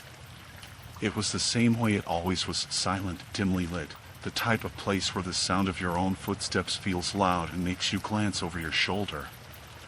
I'd parked on the second level that day, closer to the elevators, since I was planning on leaving late. Most people don't like parking there, because the lights flicker, and the whole level has a musty smell. But I thought it would feel safer, being nearer to the elevator. I wasn't so sure anymore. I stepped out into the lot, and that uneasy feeling washed over me as soon as I rounded the corner and saw the emptiness stretching out, just rows of cars in a dim space with concrete pillars casting long shadows. I shook it off and focused on getting to my car, not really expecting anything. But as I got closer, I noticed someone standing a little ways off, near the wall by the stairwell. A man, dressed in a dark jacket and jeans, leaning against a pillar like he was waiting for someone. I immediately felt uncomfortable. I tried to ignore him, hoping he wouldn't notice me, but as soon as I was close enough, he straightened up and started walking toward me. I felt my heart speed up, and I gripped my keys tighter, moving a little faster. I could hear his footsteps, though he was coming closer, and it didn't seem like he was going to walk past me. Right when I got to my car, I heard his voice behind me. "Excuse me, miss?" I turned slightly, just enough to see him over my shoulder, not wanting to fully face him. He stopped a few feet away, looking uncomfortable, but in a way that seemed a little forced, like he was pretending to be harmless. "I'm sorry," he said, "but I can't seem to find my car." I tried to be polite, even though every instinct was telling me to just ignore him. "I haven't seen any other cars down here tonight," I replied. "Maybe it's on a different level?" He gave a small, nervous laugh, rubbing the back of his neck. "I'm pretty sure it was here. I parked in a hurry, so I could have sworn it was around here somewhere." He glanced around, then back at me, and his smile faded a bit. "Do you think you could give me a ride to the exit? I just need to get to the street and call for help." I swallowed hard, trying not to let the panic show on my face. "I'm sorry," I said, shaking my head. "I can't help you." I turned back to my car, pulling the door open as quickly as I could. But before I could get inside, he took a step closer. "Please," he said, his voice more insistent this time. "I just need to get out of here. My phone died, and it's freezing out here. It won't take long." I kept my back to him, hoping he'd take the hint. "I'm sorry, I have to go." I tried to get into the car, but his hand shot out, grabbing the edge of the door before I could close it. His grip was strong, his knuckles white, and for a moment, I froze, my mind racing, trying to think of what to do. "I wouldn't ask if I had any other option," he said, his voice calm, too calm, like he was used to people saying no, and he'd learned how to push just the right way. "I just need a ride down to the entrance. You can drop me off right there. It's not safe for me to walk down alone." I kept my eyes down, but I could feel his gaze on me, that same calmness in his voice turning into something sharper, more intense. He wasn't asking anymore, he was telling. I felt a chill run down my spine, and I knew I couldn't let him in the car. I took a deep breath and forced myself to look up at him, meeting his eyes with as much confidence as I could muster. "Let go of my door," I said, my voice steady but firm. For a moment, he just stared at me, his face blank, and I thought he might try to force his way in. But then, slowly, he let go, his hand falling back to his side. He didn't step back, though. He just stood there, staring at me with a look that made my skin crawl. "Fine," he said, his voice low, almost a whisper. "I get it." I didn't wait for him to say anything else. I slammed the door shut, locked it, and started the engine. I didn't even check my mirrors as I backed out, desperate to put as much distance between us as possible. But as I pulled out of the spot, I caught a glimpse of him in my rearview mirror, standing there, watching me, his expression dark, unreadable. I drove out of the garage as fast as I could, my heart racing, my hands shaking on the wheel.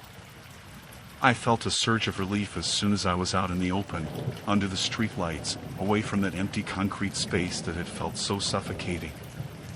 I didn't go back to work the next day. I called my boss and told her what happened. She didn't say much, just told me to take the day off and rest. I could tell she didn't really believe me, thought I was just overreacting or something. But I knew what I'd felt, that cold, creeping fear that had settled into my bones, that feeling that something wasn't right, that he'd been waiting there, just for me. The days passed, and I tried to forget, to push it out of my mind. But every time I thought about it, I could still see his face, that blank, empty look, and hear his voice, that calm, insistent tone that had made my skin crawl. I started parking closer to the building, under the lights, where I could see anyone who might be waiting. I made sure to leave work before it got too late, to never be the last one in the office.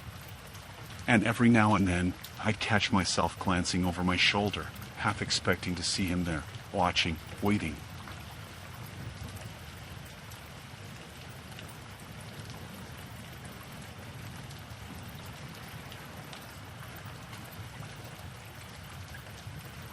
I stopped at this old roadside rest stop around 1 a.m.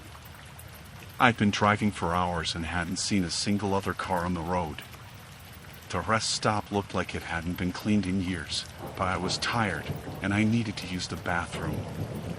There were a few flickering lights in the parking lot, barely enough to see by, and it was so quiet that I could hear the hum of the bulbs.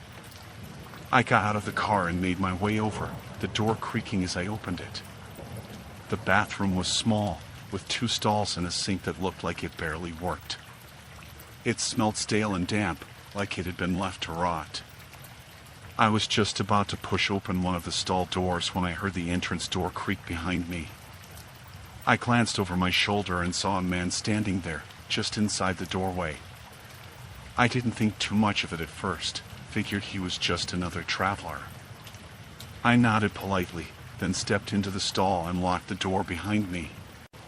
As I started to do my business, I heard his footsteps move closer, slow and deliberate, almost like he was dragging each foot forward. I suddenly felt tense, aware of each tiny noise in the restroom, even my own breathing. The footsteps stopped right outside my stall. I held my breath, trying not to make any sound. I didn't know what his problem was, and I didn't want to find out. Then I heard him mutter something. I couldn't catch what he was saying, but his voice was low, like he was talking to himself or to me.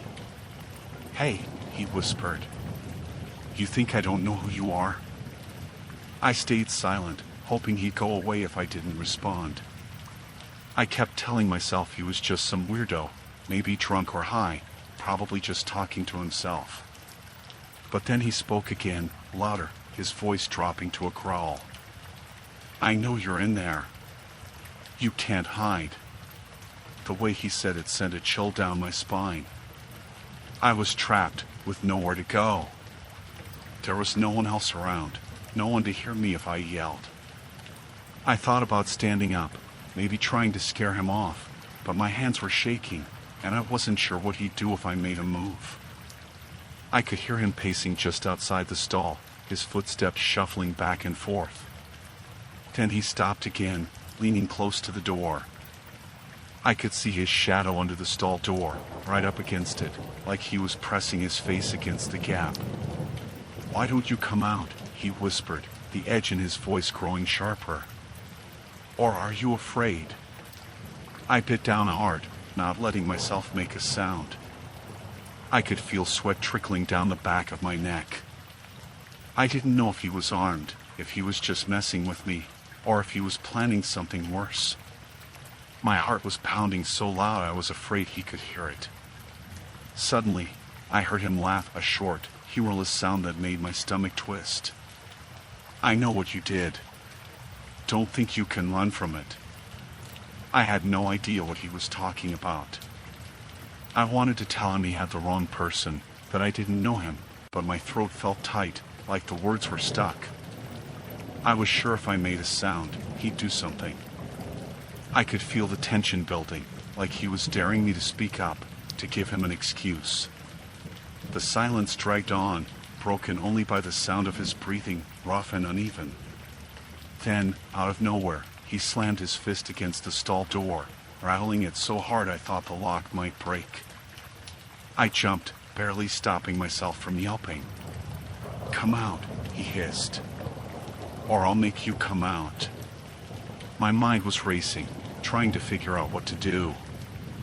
I thought about calling for help, but there was no signal in the middle of nowhere, and I knew yelling probably wouldn't bring anyone. I was on my own. I didn't move, didn't make a sound. I stayed as still as possible, hoping he'd give up and leave.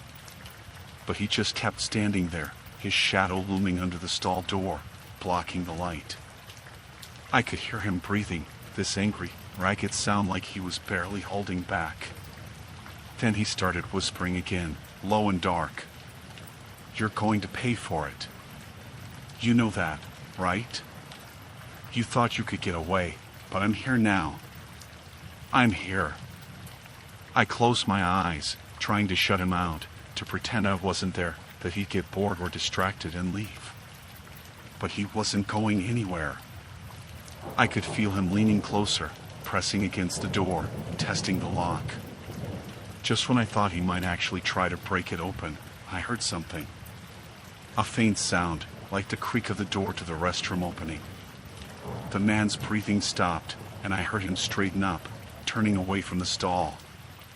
There was a pause, a moment of silence, and then the footsteps began again, fading slowly toward the door. I waited until I couldn't hear him anymore, until I was sure he was gone, and then I counted to 10, holding my breath, forcing myself to stay calm. When I finally opened the stall door, the restroom was empty, silent as before. I didn't see him anywhere. I didn't waste any time. I bolted out of there, running back to my car, half expecting him to be standing outside, waiting for me. But the lot was empty. I locked the doors as soon as I got inside and peeled out of there, not looking back. I didn't stop driving until I was miles down the road, back in a well-lit area with other cars around. Even then, I kept glancing in my rearview mirror, half expecting to see his face staring back at me. It was like I could still hear his voice, whispering in my ear, that same, chilling tone that made my skin crawl. I don't know who he was, or what he wanted, but I'm sure glad I didn't find out.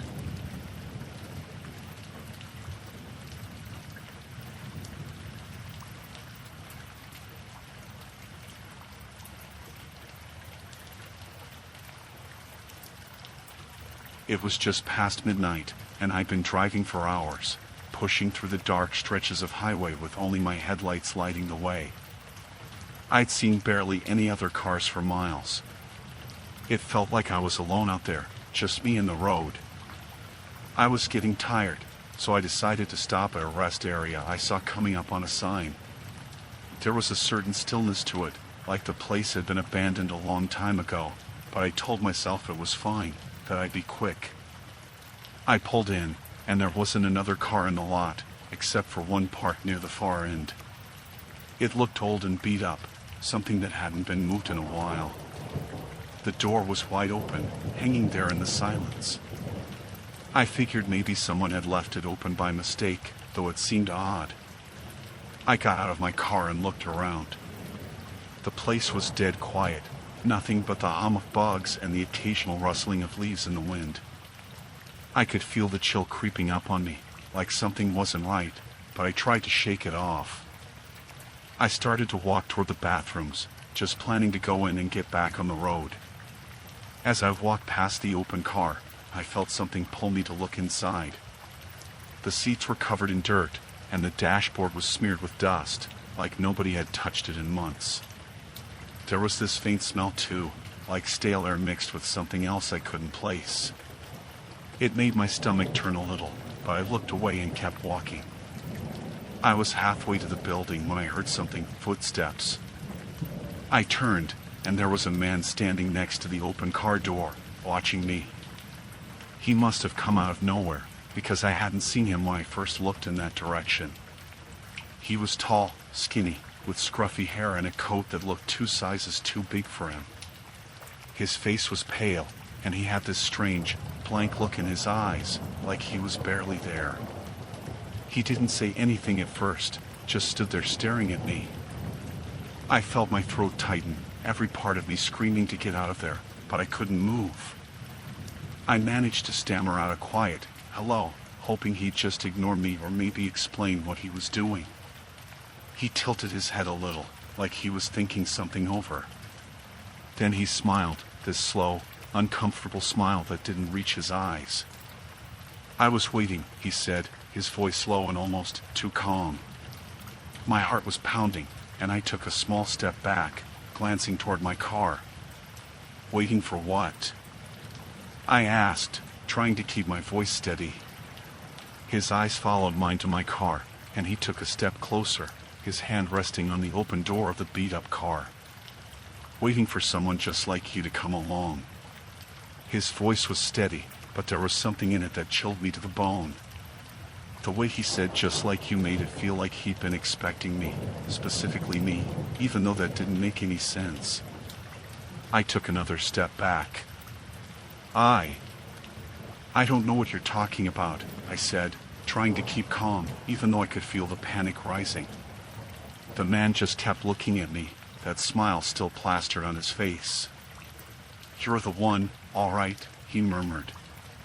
"I knew you'd be here tonight. They always come by eventually." It felt like my skin was crawling, every nerve in my body telling me to turn and run, but I couldn't stop staring at him. "Look, I don't know what you're talking about, but I need to go." He tilted his head again, like he was considering something. "You think you can just drive away?" he asked, his tone almost playful. "But you stopped. You chose to stop here. Doesn't that mean something to you?" I shook my head, stepping back further, but he moved with me, closing the distance. I could feel the handle of my car behind me, my fingers curling around it, trying to stay calm.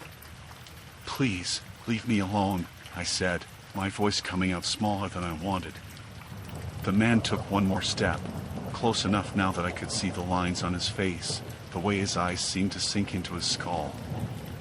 "Oh, but I can't leave you alone." "Not now." "You're here."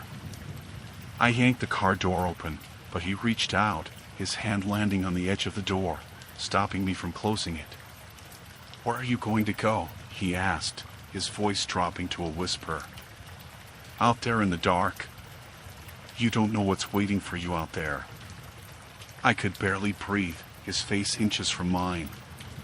My hand was shaking as I tried to pull the door shut, but he was stronger than he looked, his grip iron tight. "Please," I managed to say, barely holding back tears. The man leaned in closer, his voice soft but cold. "You know you're not getting away from this, right? You're here for a reason." I finally found the strength to push back, using every ounce of force I had. He stumbled back just enough for me to slam the door shut, and I locked it instantly, my hands fumbling as I scrambled to start the car. I didn't look at him again, didn't dare make eye contact, just kept my eyes on the steering wheel as I fumbled with the keys. As the engine roared to life, I glanced up, and he was standing there, right in front of my car, watching me with that same unsettling smile. I threw the car into reverse, my hands gripping the wheel so tightly my knuckles were white. I backed up and turned, the tires screeching as I sped out of the rest area. In the rearview mirror, I could still see him standing there, watching me, his figure growing smaller as I got farther and farther away. Even after I'd been driving for miles, I kept checking, half expecting to see him following me down the empty road. I didn't stop again that night. I didn't stop for hours, just kept driving, my hands shaking the whole time. Every time I thought of his face, that awful smile, I felt a cold chill run down my spine. I don't know who he was, or what he wanted, but I know that if I hadn't left when I did, I might not have made it out of there. I still don't understand what he meant by waiting for someone like me. I don't think I ever want to know.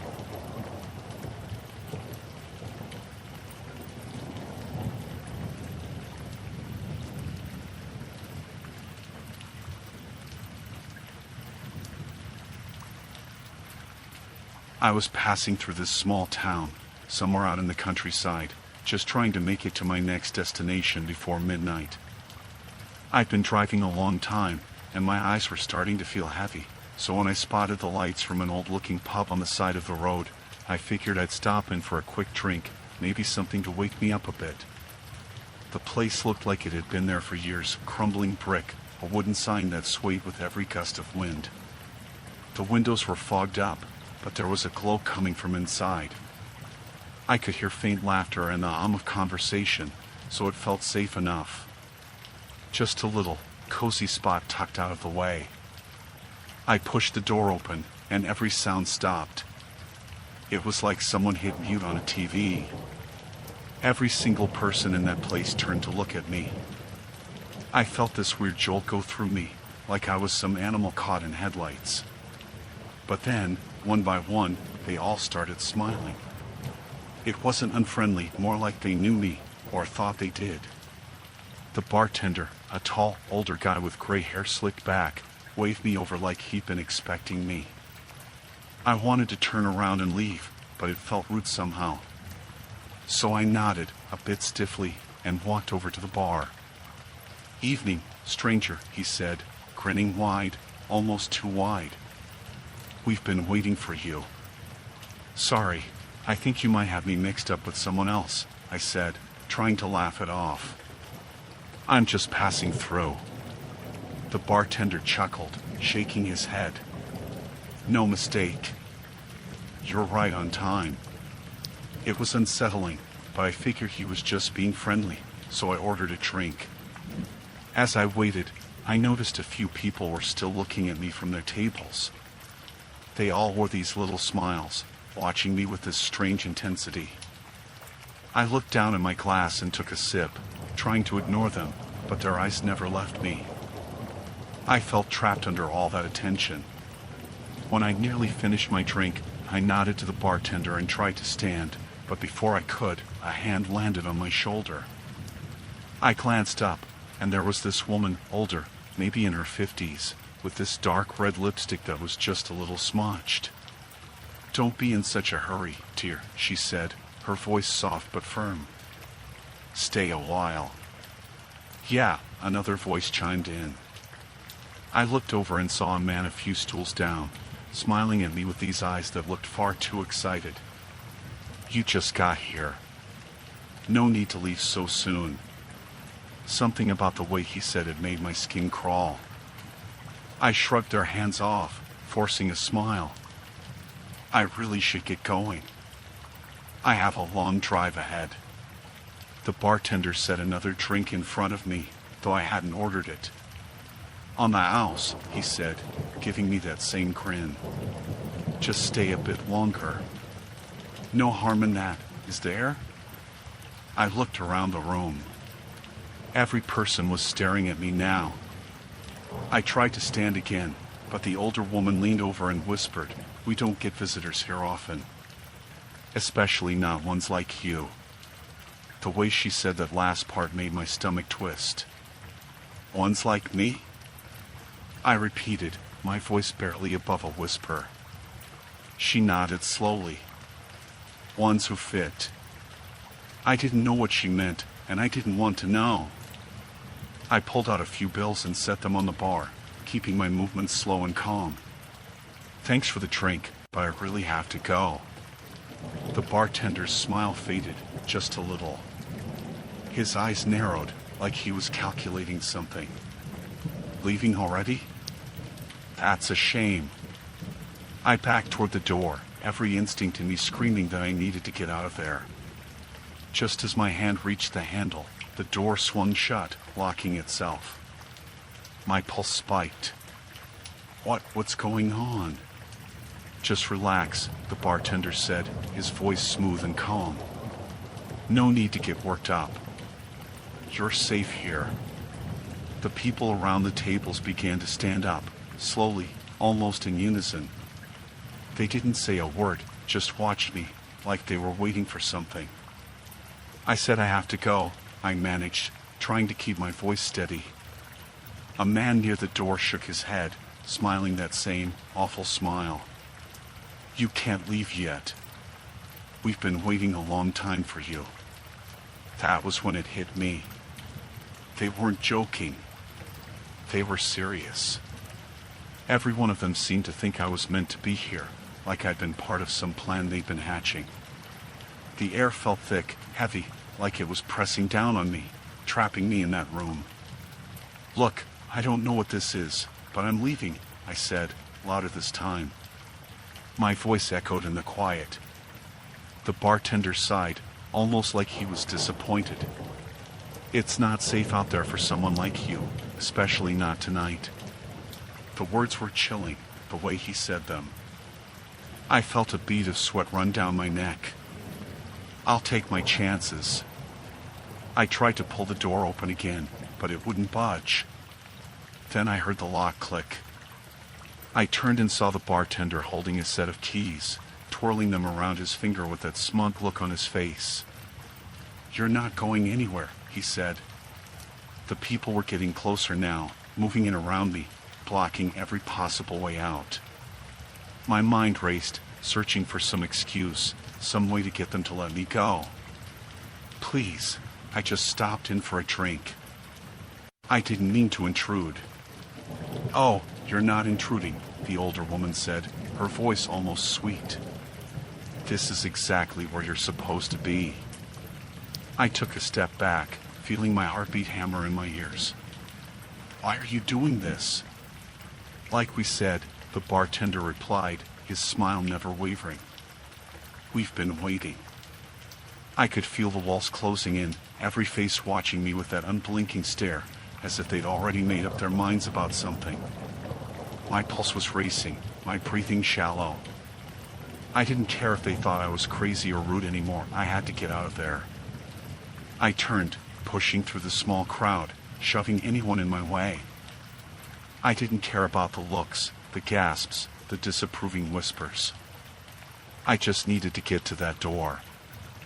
I could hear them behind me, their footsteps closing in, but I pushed harder, slamming my shoulder into the door with all the strength I had. Somehow, it gave way, just enough for me to slip out. I stumbled into the night, nearly tripping over my own feet as I sprinted to my car. I didn't look back. I didn't want to see if they were following. I fumbled with the keys, hands shaking so badly it took me 3 tries to unlock the door. I threw myself inside and locked it, jamming the key into the ignition. As the engine roared to life, I finally looked up at the pub. They were all standing there in the doorway, watching me, those same blank, expectant smiles on every face. The bartender raised his hand, giving me this slow, almost friendly wave, like he was saying goodbye to an old friend. I hit the gas and tore out of that parking lot, my heart still pounding even as I got back on the highway. I didn't look back. I kept driving, even when the headlights of the pub faded in the distance.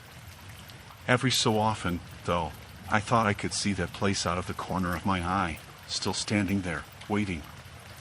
I don't know what they wanted from me, and I don't think I ever will. But I know one thing, I'll never stop at another small-town bar again.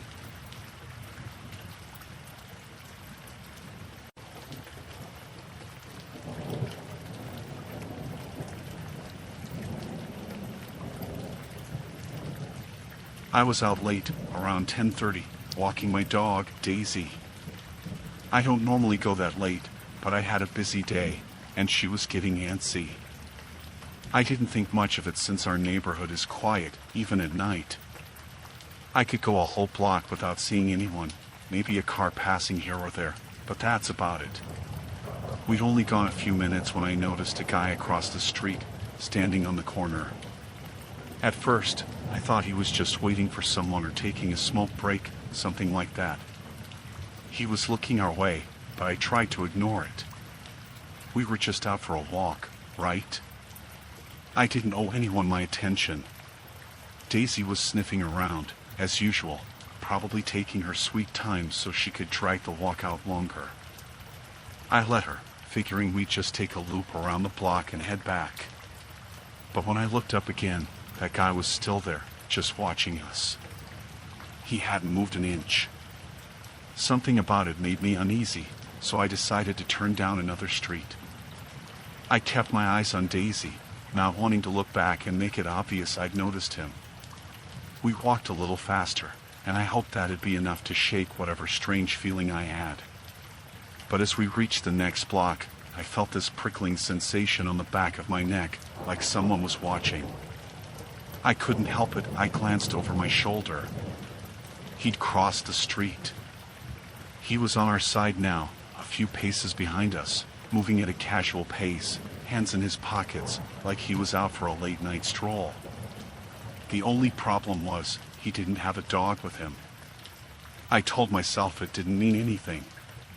Maybe he lived around here, just taking a walk like I was. That's what I wanted to believe, anyway. I tugged Daisy's leash, trying to subtly speed her up without making it obvious I was hurrying. She resisted at first, taking her nose into some patch of grass like it was the most interesting thing she'd ever smelled. My nerves were on edge, and I gave the leash another tug, a bit firmer this time. Finally, she got the hint and started walking.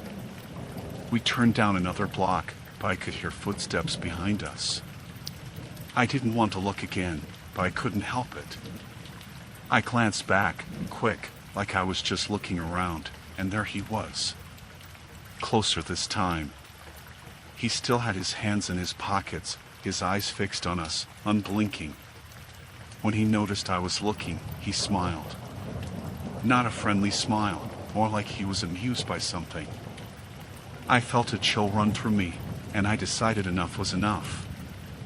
I took out my phone, planning to call someone, anyone, just to have a voice on the other end. But before I could dial, I heard him say, "She's got a lot of energy, doesn't she?" I froze. He was talking about Daisy. The casual tone, like we were acquaintances, made my skin crawl. I looked down at Daisy, who was still sniffing around, blissfully unaware of the tension in the air. "Yeah, she does," I replied, trying to keep my voice steady. I didn't want him to know how uncomfortable he was making me. "We're just out for a quick walk." He nodded, but he didn't stop walking, just kept pace with us. "She likes to linger, though, doesn't she? Always curious about everything." Something about the way he said it made me uneasy. Daisy did like to sniff around a lot, but how would he know that? I decided to keep my answer short. "Yep. She's a curious dog." I turned to walk faster, hoping he'd take the hint, but he matched my pace, staying just a step behind. "You know, she's been like that since she was a puppy," he continued, like he was reminiscing about her. That stopped me in my tracks. I turned to look at him directly, feeling a rush of anger and fear. "How would you know that?" He just shrugged, smiling that same unsettling smile. "I've seen you around. You and Daisy. She's a good dog, always well behaved." I hadn't seen this man before in my life. I was sure of it. And yet he was talking like he knew us, like he'd been watching us for a long time. My mind started racing, trying to figure out if I'd seen him somewhere, maybe in passing, but nothing came up. I decided it was time to go. Have a good night, I said, forcing a polite smile, and turned to walk away, tugging Daisy along with me. But before I could take a step, he said, "You really shouldn't pull on her leash like that. She doesn't like it." I felt a wave of nausea.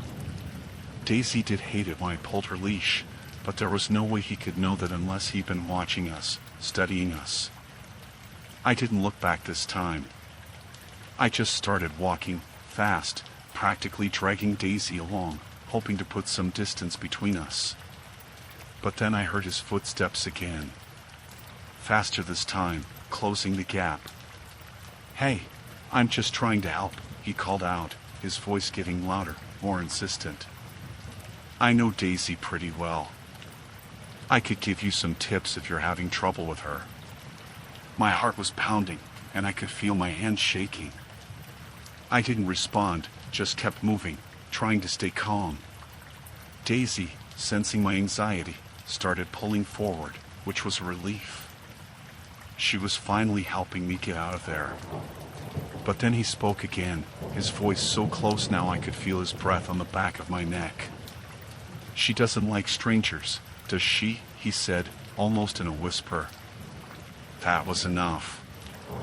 I broke into a full sprint, practically dragging Daisy with me as I ran toward home. I didn't care if he was following or if he thought I was being rude. I just wanted to get out of there, to put as much distance as I could between me and that man. When I reached my house, I fumbled with the keys, hands trembling as I tried to unlock the door. I could still feel his presence, like he was standing right behind me, just waiting. Finally, the lock clicked, and I shoved the door open, pulling Daisy inside and slamming it shut behind us. I stood there for a moment, catching my breath, heart racing as I listened for any sounds outside. I heard nothing, just the quiet of the night, the faint rustle of leaves. I looked out the peephole, but he was gone. No sign of him anywhere.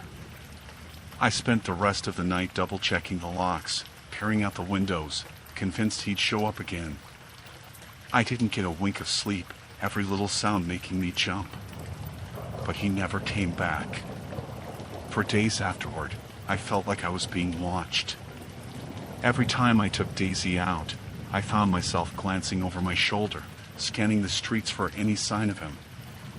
I never saw him again, but the memory of that night stuck with me, the way he spoke about Daisy like he knew her, like he'd been part of our lives all along. Now, I don't take Daisy out at night anymore. And I don't let my guard down, even during the day.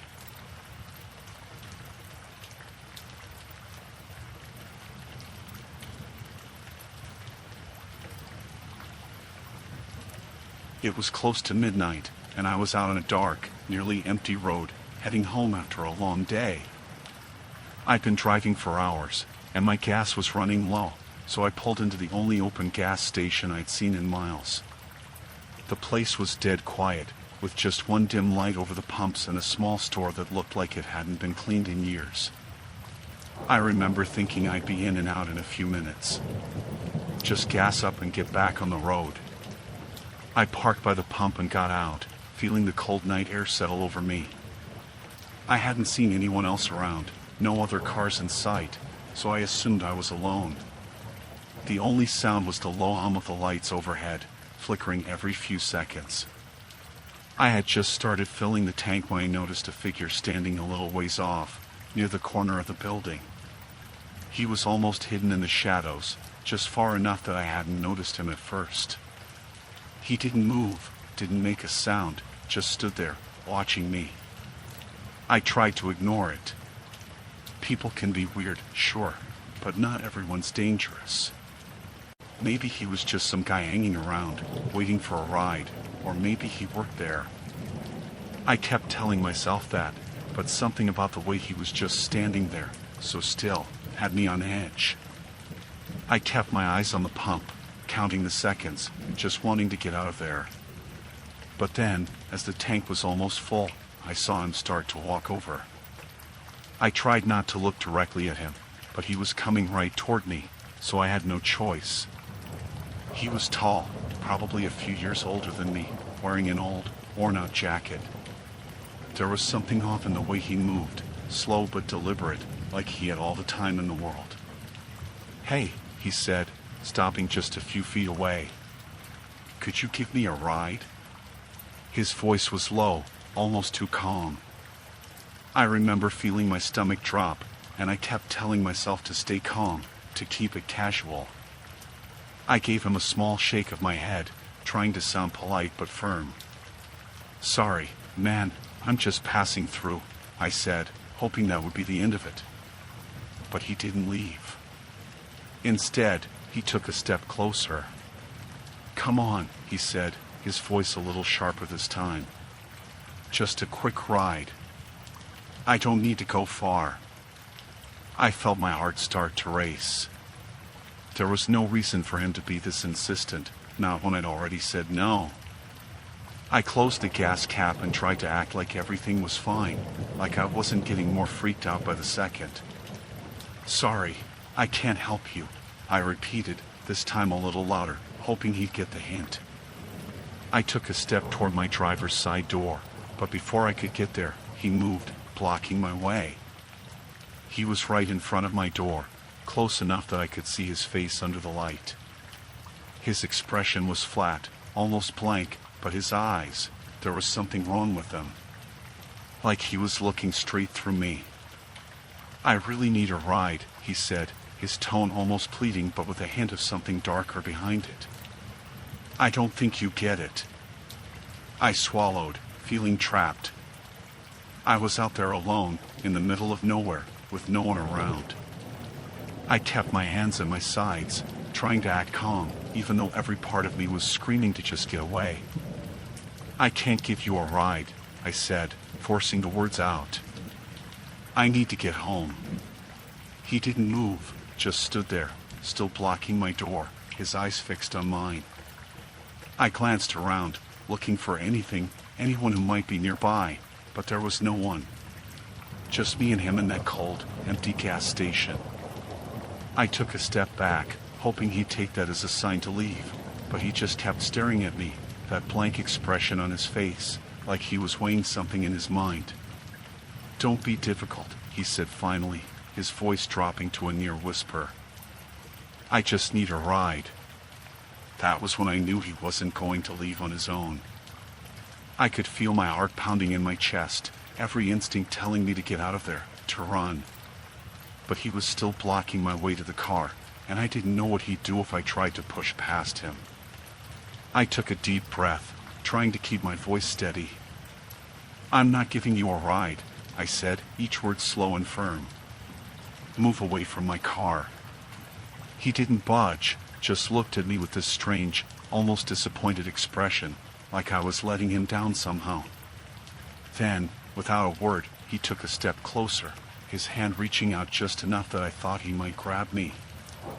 I took another step back, my heart racing, and I felt something cold settle over me.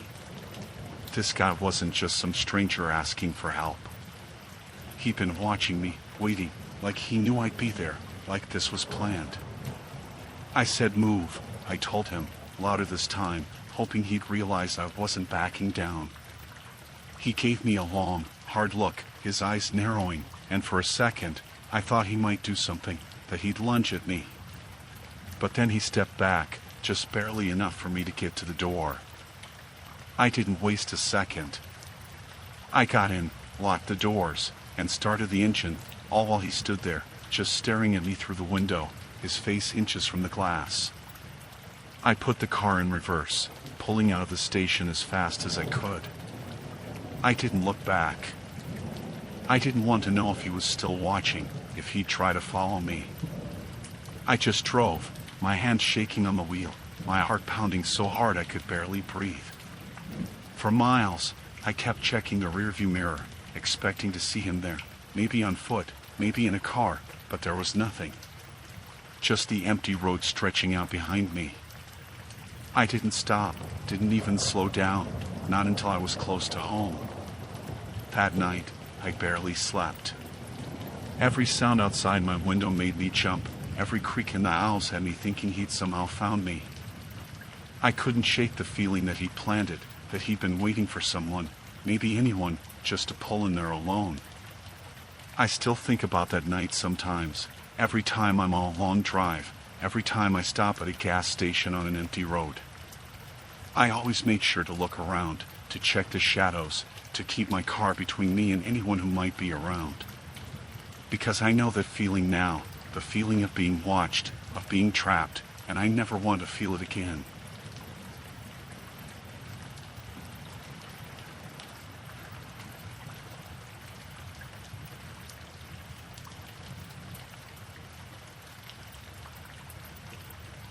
One night, around 11, I headed down to do my laundry in the basement of my apartment complex.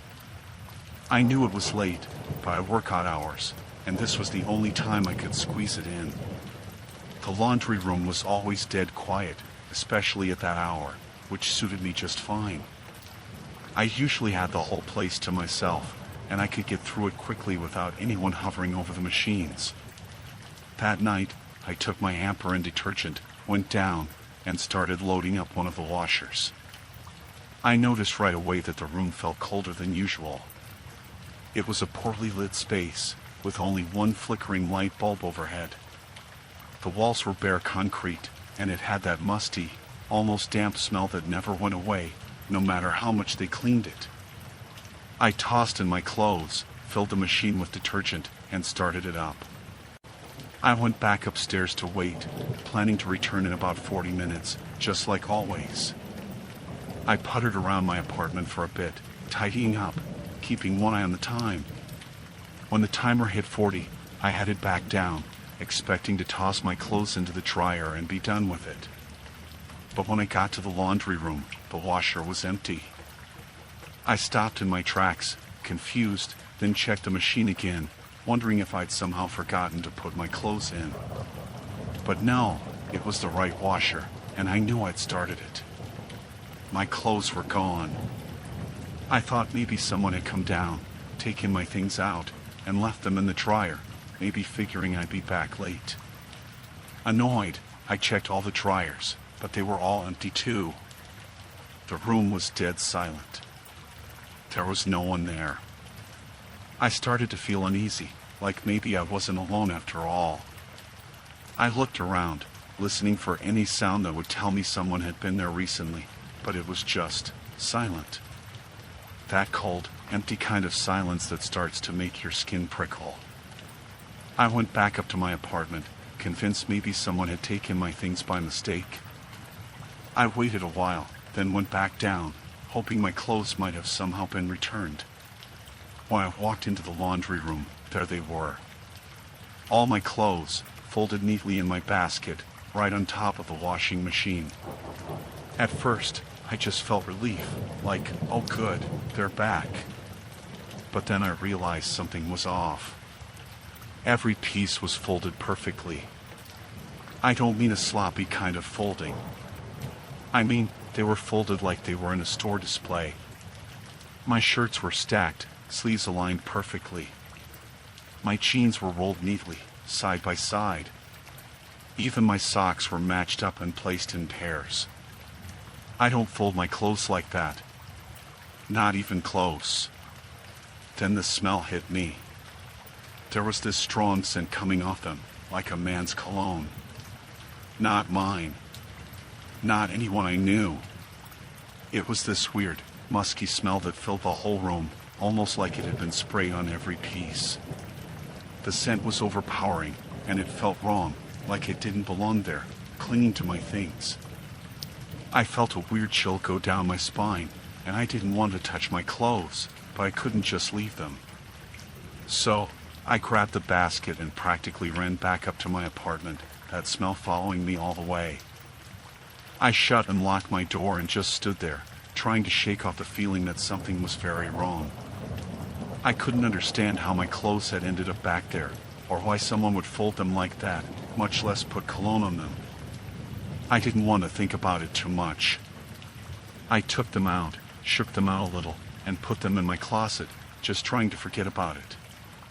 But every time I walked past that closet, that smell was there. It didn't fade. My whole apartment started to smell like it. I couldn't escape it. A week passed, and I convinced myself it had just been some weirdo in the building with nothing better to do. I even tried to laugh it off, thinking maybe someone was playing a prank, even though it didn't feel like that at all.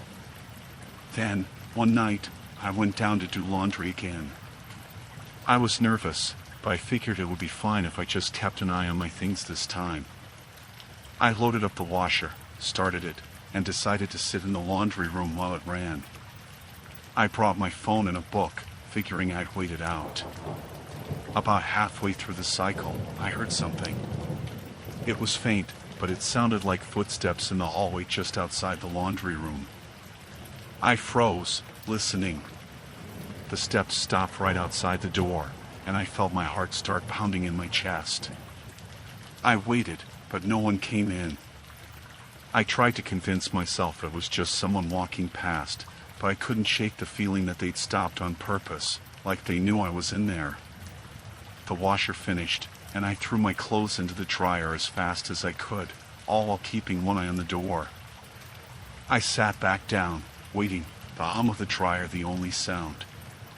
But the smell started to fill the room again.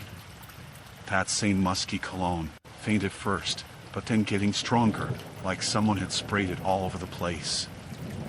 I didn't know what to do. I kept glancing at the door, waiting for it to open, waiting for someone to come in, but no one did. My clothes finished drying, and I grabbed them as fast as I could, stuffing them into my basket without even checking if they were all there. I just wanted to get out of that room. When I got back to my apartment, I went through the clothes one by one, looking for anything strange. Everything was there, but that smell was all over them again. I had no idea how, but it was like it had soaked into the fabric, clinging to each piece, that same strange, musky scent. That night, I barely slept. I kept hearing sounds outside my door, footsteps down the hallway. Every time I closed my eyes, I felt like someone was watching me, waiting just outside. I tried to convince myself it was all in my head, that it was just paranoia, but the feeling didn't go away. For days, I was on edge. I kept my door locked at all times, and I avoided going to the laundry room unless I absolutely had to. But that smell never faded, no matter how many times I washed my clothes. It was like a reminder, something I couldn't escape, that followed me everywhere I went. Finally, I went down to the building manager, told him everything, how I thought someone was messing with me, leaving my clothes folded, spraying cologne on them. He looked at me like I was crazy, but he said he'd checked the security cameras. I felt a small bit of relief, hoping it would prove I wasn't just imagining it. The next day, he called me into his office. I sat down, nervous, waiting for him to tell me who it was, maybe show me the footage. But he looked at me, almost apologetic, and said there was nothing. The cameras hadn't picked up anyone going in or out of the laundry room that night, or any night I'd mentioned. I couldn't believe it. He said the cameras must have been malfunctioning or maybe pointed in the wrong direction, but that he'd look into it. I could tell he didn't really believe me, but there was nothing more he could do. That was the last time I did laundry in that building. I started going to a laundromat a few blocks away, somewhere crowded, somewhere I felt safe. I'd see people folding their clothes, going through their normal routine, and I'd feel this weird ache, like I'd lost something normal that I'd never get back. The smell faded from my clothes eventually, but every once in a while, I swear I still catch a whiff of it, that same musky cologne, and every time, it brings me right back to that night.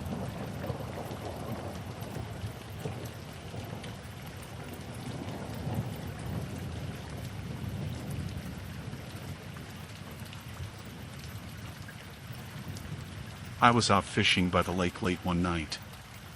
I liked the quiet, especially on weekdays when no one else really came out that way. The lake was a bit out of the way, and it was mostly locals who knew about it, but most of them didn't come around after dark. I didn't mind, though.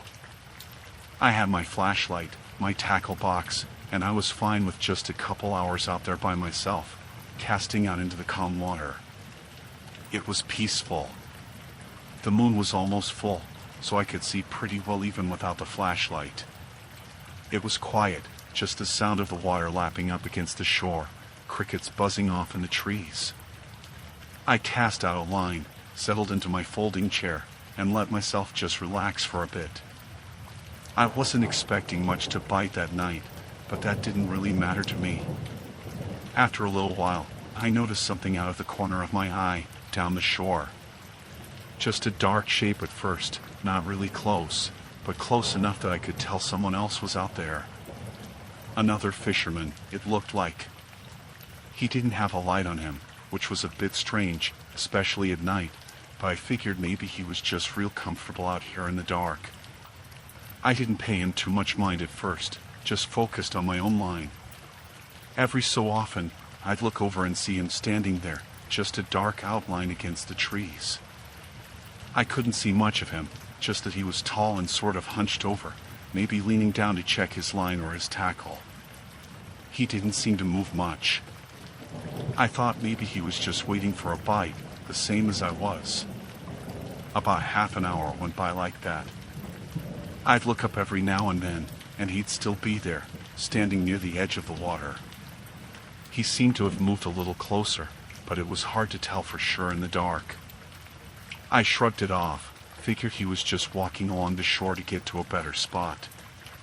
But then, the next time I looked, he was definitely closer. Maybe only about 30 or 40 feet away now, standing still, facing my direction. It felt strange. Normally, people would call out, make a little conversation, but he was just watching. Or at least, it felt like he was. I couldn't make out his face, couldn't even see if he had any gear on him, but he was standing there like he was waiting for something. I thought about calling out to him, just to break the silence, but something about it made me hesitate. I couldn't put my finger on why, but I felt this knot in my stomach, like something wasn't right. I kept telling myself it was nothing, that he was just another guy out fishing, but that feeling wouldn't go away. Then, after a few minutes, he moved again. Just a few steps closer.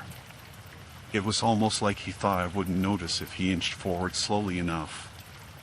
Now he was only about 20 feet away, standing right at the water's edge. I could just barely make out his features. He was tall, with a sort of thin, bony build, his clothes looking a bit too loose on him, like they didn't quite fit. His face was shadowed, but I could see his eyes glinting a bit in the moonlight, just watching me. I felt a chill crawl up my spine. I tried to focus on my line, tried to ignore him, but it was impossible. I could feel his gaze on me, just waiting. Then he took another step forward, his shoes making a quiet crunch on the rocks by the shore. I glanced up, hoping he'd maybe say something, explain what he was doing, but he was silent. Just staring. Finally, I couldn't take it anymore. I cleared my throat, my voice coming out a bit shaky, more than I wanted it to. You here for the night too? He didn't answer right away. He just stood there, looking at me. Then, after a long pause, he said, "How long are you planning to stay out here?" His voice was low, almost a whisper, like he didn't want to disturb the quiet around us. But there was something off about it. It felt flat, empty, like he was just saying the words without any real feeling behind them. The way he said it made the hair on the back of my neck stand up. "Not too long," I said, trying to keep my voice steady. "Just until I get a bite or two." He nodded slowly, his gaze never leaving me. "It's a good night for fishing," he said, his voice still that strange, empty tone. "Not too many people out." "Yeah," I replied, feeling more uncomfortable by the second. "That's why I like it out here." He didn't respond. He just kept watching me, his head tilted slightly, like he was studying me. Then, without warning, he took another step forward, then another, until he was only about 10 feet away. I gripped my fishing rod tighter, my mind racing. I didn't know what he wanted, but the way he was moving, The way he was just staring, it didn't feel right. I forced myself to stand up, trying to look more confident than I felt. "I think I'm gonna pack up," I said, my voice sounding too loud in the quiet. "Got an early morning tomorrow." He didn't move.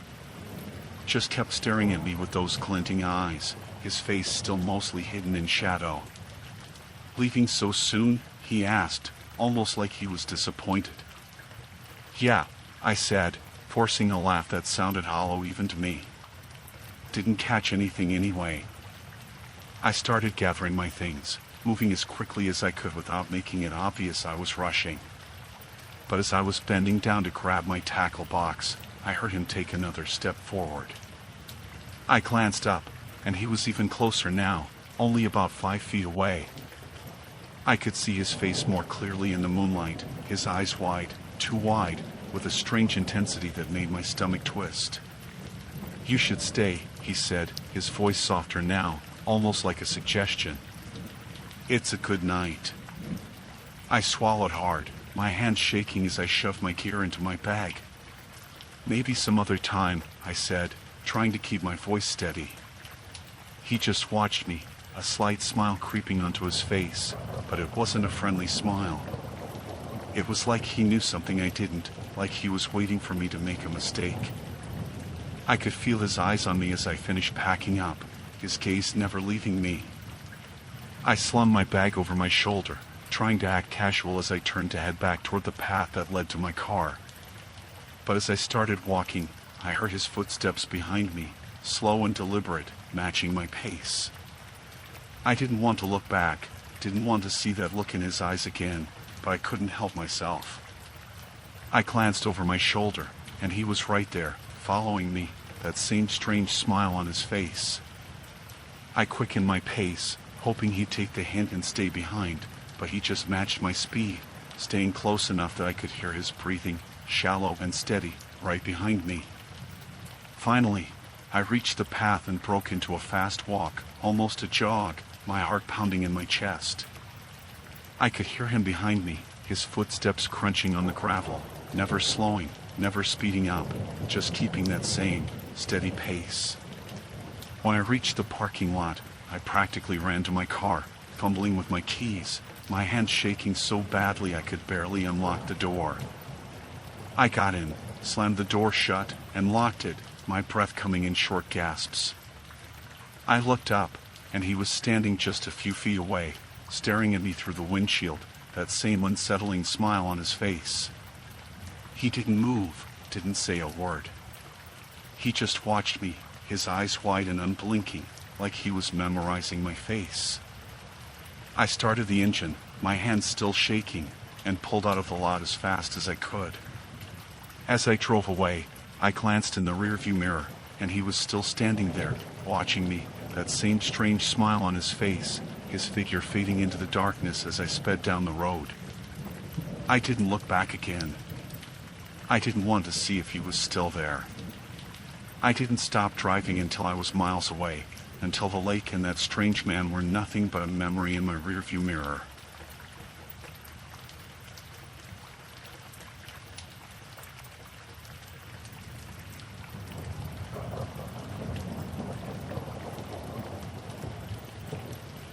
It started as something small. I have this little garden gnome, nothing special, just a cheap thing I bought a few years back. I kept him out by the edge of my flower bed, mostly as a joke. But one night, coming home from work, I noticed he was closer to my front door. Just a couple of feet closer, but definitely not where I'd left him. I thought maybe I'd moved him myself, or a stray animal had bumped him. It was odd, sure, but I didn't think much of it. The next morning, he was back in his usual spot, by the flowers. That's what threw me. I knew he'd been closer the night before. I don't have neighbors who'd mess with me, at least not that I'd ever noticed, and nobody else has a key to my place. It bothered me, but I tried to brush it off. Then it happened again. This time, he was almost at the steps leading up to the door. It was late, after 10, when I got home, and it was just there, a bit too close for comfort. The thing is, it was still the same gnome, same hat, same dumb little smile, but seeing it there in the dark, closer to the house, it made me uneasy. I picked it up, brought it back to the flower bed, and went inside, locking the door behind me. The third night, I came home, and he was halfway up the steps. It was like he was moving closer, slowly, but definitely closer. I just stood there for a moment, staring at it, that same unsettling feeling creeping up my spine. This wasn't random. Someone was moving it. I couldn't shake that feeling. I looked around, even called out, "Hello?" But there was nothing, just the usual quiet of my neighborhood. I put the gnome back by the flower bed and went inside, more irritated than anything. I decided I'd set up my phone to record out front the next night. I was going to catch whoever was doing this and put an end to it. The next day was long, and by the time I got home, I was more tired than anything. But I remembered my plan, so I set my phone on the windowsill, facing the front porch. I didn't expect much, but it was something. I locked up, double-checked the windows, and tried to forget about it as I went to bed. Around 3 in the morning, I heard something. A soft, scratching sound, like someone or something outside. I lay there, listening, my heart pounding, waiting to hear it again. Then, nothing. Just silence. I told myself it was the wind or maybe a stray animal, but I couldn't shake the feeling that something was off. In the morning, I checked my phone. It had recorded for hours, but there was nothing unusual until about 2:58 a.m. The screen went blurry, the angle shifting just a bit, but I could see the porch clearly enough. At 3:01 a.m., something moved on the left side of the frame. It was hard to see, but it looked like a hand. Just a glimpse of fingers curling around the corner of the porch, and then the gnome was there, closer to the steps again. I watched it 3 times, my heart sinking each time. I wasn't imagining this. Someone was out there, moving the gnome. And now, they were getting bolder, creeping around my house in the middle of the night. It wasn't just a prank or a joke anymore. It felt like something else, something darker. I moved the gnome back to the flower bed, but I couldn't shake the feeling that someone was watching. The next night, I couldn't sleep. I lay in bed, listening to every sound, waiting to hear that scratching noise again. But the night passed quietly, and by morning, the gnome was still in the flower bed. I felt almost relieved, like maybe whoever it was had finally gotten bored and moved on. But the night after, I came home to find the gnome right by the door, just sitting there on the mat, staring up at me with that same dumb smile. It sent a chill through me. Whoever was doing this wasn't just messing around anymore. They were trying to scare me. And it was working. I grabbed the gnome, threw it in the back of my car, and drove to the other side of town. I tossed it in a dumpster behind a gas station, feeling a bit ridiculous but also relieved. I figured that would be the end of it. No more gnome, no more creepy midnight visits. That night, I slept better, feeling like I'd finally gotten rid of whatever had been bothering me. But the next morning, I opened my front door, and there it was. The same gnome, right on my doorstep. It looked dirtier, a little scuffed, but it was the same one. I felt a jolt of fear, like ice water running through my veins. This wasn't random. Whoever was doing this knew what they were doing, knew how to get under my skin. I felt trapped, like someone was watching, waiting. I took the gnome and threw it out again, this time in a trash bin right in my building's parking lot, hoping that would finally end it. That night, I heard something outside again, but this time it was different. A shuffling, closer, like someone was right outside my window. I lay there, holding my breath, listening. It went on for what felt like an eternity, and then I heard a soft chuckle, barely audible, like someone was laughing to themselves. I stayed frozen, too scared to move, until the sound finally stopped. In the morning, I went out to the porch, and the gnome was there again. And this time, there was something else. A footprint, faint, right next to the doormat. Whoever was doing this had been close, right outside my door. I called the police, told them about everything. They took a report, looked around, but they didn't find anything. They said it was probably a prank, told me to get some cameras installed. But I could tell they didn't take it seriously. They left, and I was alone again. That night, I stayed up, watching out the window, waiting for something to happen. Around midnight, I saw movement near the bushes by my porch. A shadow, shifting, just out of sight. My heart was pounding, but I stayed still, watching. And then, I saw him. A man, crouched down in the bushes, just watching my house. He was tall, thin, with a scruffy beard and dark clothes. He was holding something in his hand, maybe a piece of paper, I couldn't tell. I felt a wave of fear, but I forced myself to keep watching, not wanting to make any noise. After a few minutes, he crept closer to the porch, holding the gnome in his hand. He set it down by the steps, like he'd done before, and then he just stood there, staring at my door, like he was waiting for me to come out. I stayed as still as I could, barely breathing, hoping he wouldn't notice me watching. After what felt like forever, he finally turned and disappeared back into the bushes.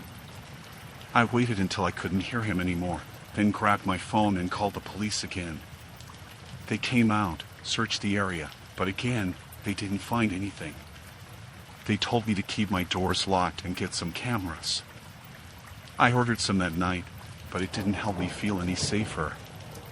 The next morning, the gnome was gone. I thought maybe the man had finally taken it. Maybe he was done with his game. But every time I left the house after that, I couldn't shake the feeling that I was being watched, that he was still out there somewhere, waiting for the right moment. It's been weeks now, and I haven't seen the gnome or the man again. But I still feel uneasy, like he's watching, waiting for the next time he can come back. I've got the cameras up now. I keep my doors locked, but that feeling hasn't gone away. And I don't think it ever will.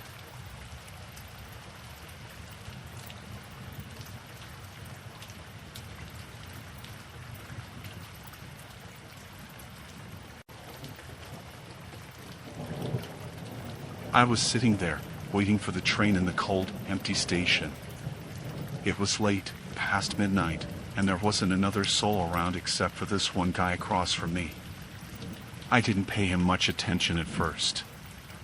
I was tired, nodding off a bit, just wanting the train to show up so I could get home.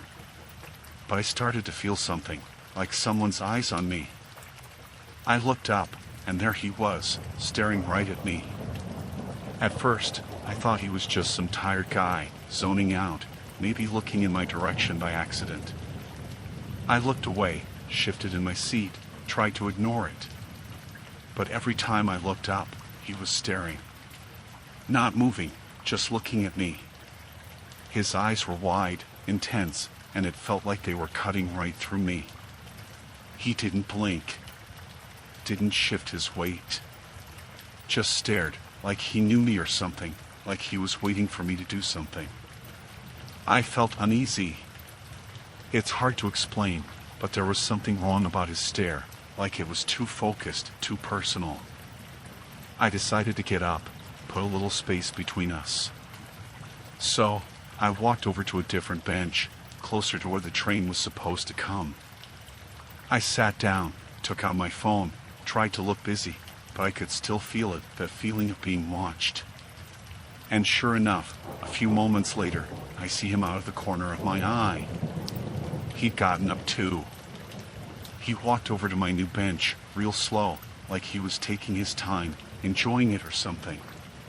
He sat down right next to me, not across, not a couple of seats away.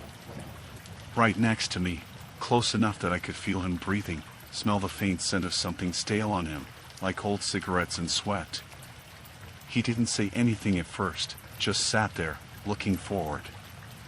I could see him from the corner of my eye, that same intense, unblinking stare. Finally, he leaned over, real close to my ear, and he whispered, "Why did you move?" It sent a chill down my spine. His voice was raspy, quiet, like he didn't want anyone else to hear, even though it was just the two of us. I didn't know what to say, so I just mumbled something about wanting to be closer to the tracks. He smiled, a slow, strange smile that didn't reach his eyes, and then he said, "You shouldn't have moved." I felt my skin prickle, like he was trying to get a reaction out of me. I thought maybe he was drunk or just looking to mess with someone. I turned slightly, trying to look away, hoping he'd take the hint. But he didn't. He leaned closer, like he had something to share, like he knew a secret. He whispered again, barely a breath this time, "You shouldn't be out here alone." It was such a strange thing to say, and it felt like a threat, like he knew something I didn't. I didn't know how to respond, so I just muttered something about how I was fine, how the train was coming soon. I was trying to keep calm, but I could feel my pulse quickening. He didn't say anything else for a while, just kept sitting there, too close, too still. Then, out of nowhere, he started talking again, and this time he was talking about me. "You live over on Oak Street, don't you?" he said, like it was the most casual thing in the world. I froze. Oak Street was where I lived, but I'd never seen this guy before, never even talked to him. My mind raced, trying to figure out how he could know that. I managed to stammer, "How do you know where I live?" But he just laughed, this low, scratchy laugh that didn't sound right. He looked at me, that smile creeping back onto his face, and said, "I know more than that. I know you get home around this time most nights. I know you stop at that little coffee shop on the way. I know you don't like the dark." I felt my heart pound harder, my chest tightening. I didn't know how he knew these things. I hadn't seen him before, hadn't told anyone where I lived or what my routine was. It was like he'd been watching me, keeping track, but why? And for how long? I tried to get up, tried to put some distance between us, but he grabbed my wrist, tight, his fingers digging in like claws. I could feel the roughness of his skin, and his grip was stronger than I expected. "Where are you going?" he asked, his voice low, his eyes wide and unblinking, like he was enjoying the fear he could see in me. I need to get something from my bag," I lied, trying to stay calm. He didn't let go, not right away. He stared at me, searching my face, and then finally, he let go, but he didn't move. He just sat there, watching as I stood up, his head tilted slightly, like he was waiting for something. I backed away, slowly, keeping my eyes on him, and moved to another bench, further down the platform. But he didn't stay put for long. A minute later, he was on his feet, walking toward me, that slow, deliberate pace again. He didn't break eye contact, didn't blink. It was like he was trying to make me feel as uncomfortable as possible, like he was enjoying it.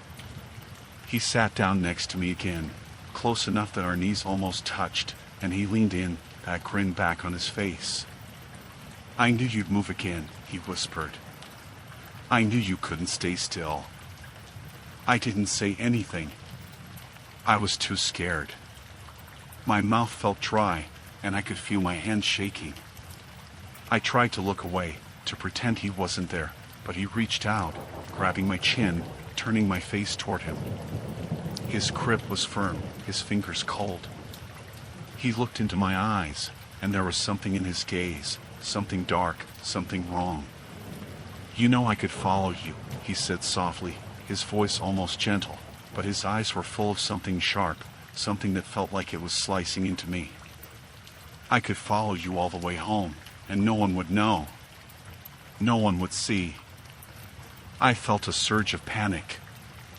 I yanked my face away, scrambling to my feet, my heart pounding so hard I thought it might burst.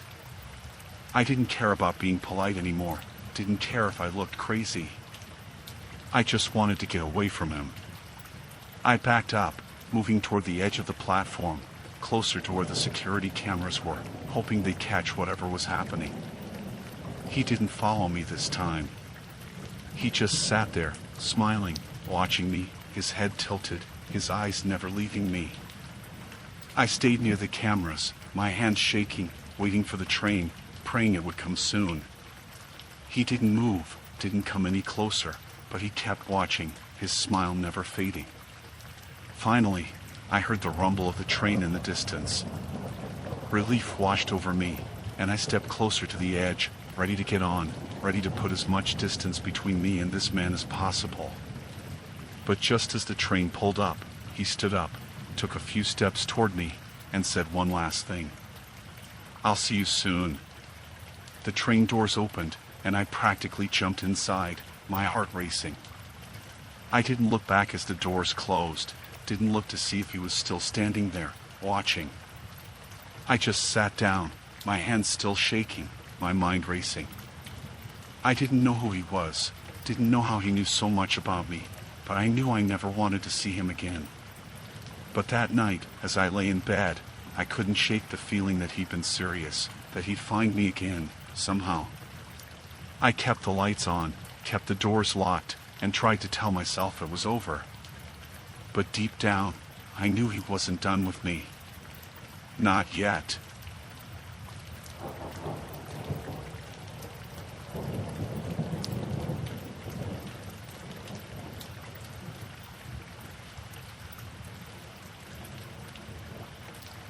It was late, around 1 a.m., and I had just finished a long shift at the office. I was tired, my mind was foggy, and all I wanted to do was get home and get some sleep. My car was running fine, nothing unusual. But as I turned down a quiet stretch of road, my engine sputtered, and then it just died. I tried restarting it a few times, but nothing happened. I knew I was far from the nearest gas station or anything resembling help. The road was dark, only a few houses scattered here and there, far enough that they couldn't help me in time if something went wrong. I didn't panic, though. I was prepared for moments like this. I pulled out my phone, got on the roadside assistance app, and requested a tow. The app said it would be about 40 minutes before help arrived. Fine. I could wait. I stayed in the car, locked the doors, and tried to make myself comfortable as best I could. About 15 minutes later, I noticed headlights in my rearview mirror. At first, I thought it was the tow truck, but the truck kept getting closer and closer, then pulled up next to me. I glanced over, and the driver rolled down his window. "Hey, need a hand?" he asked. I looked over at him.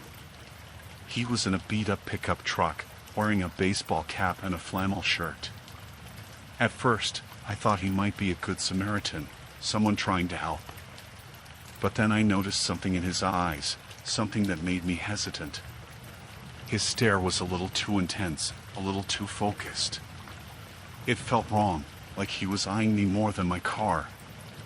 "No, I'm fine," I said, trying to sound calm and polite.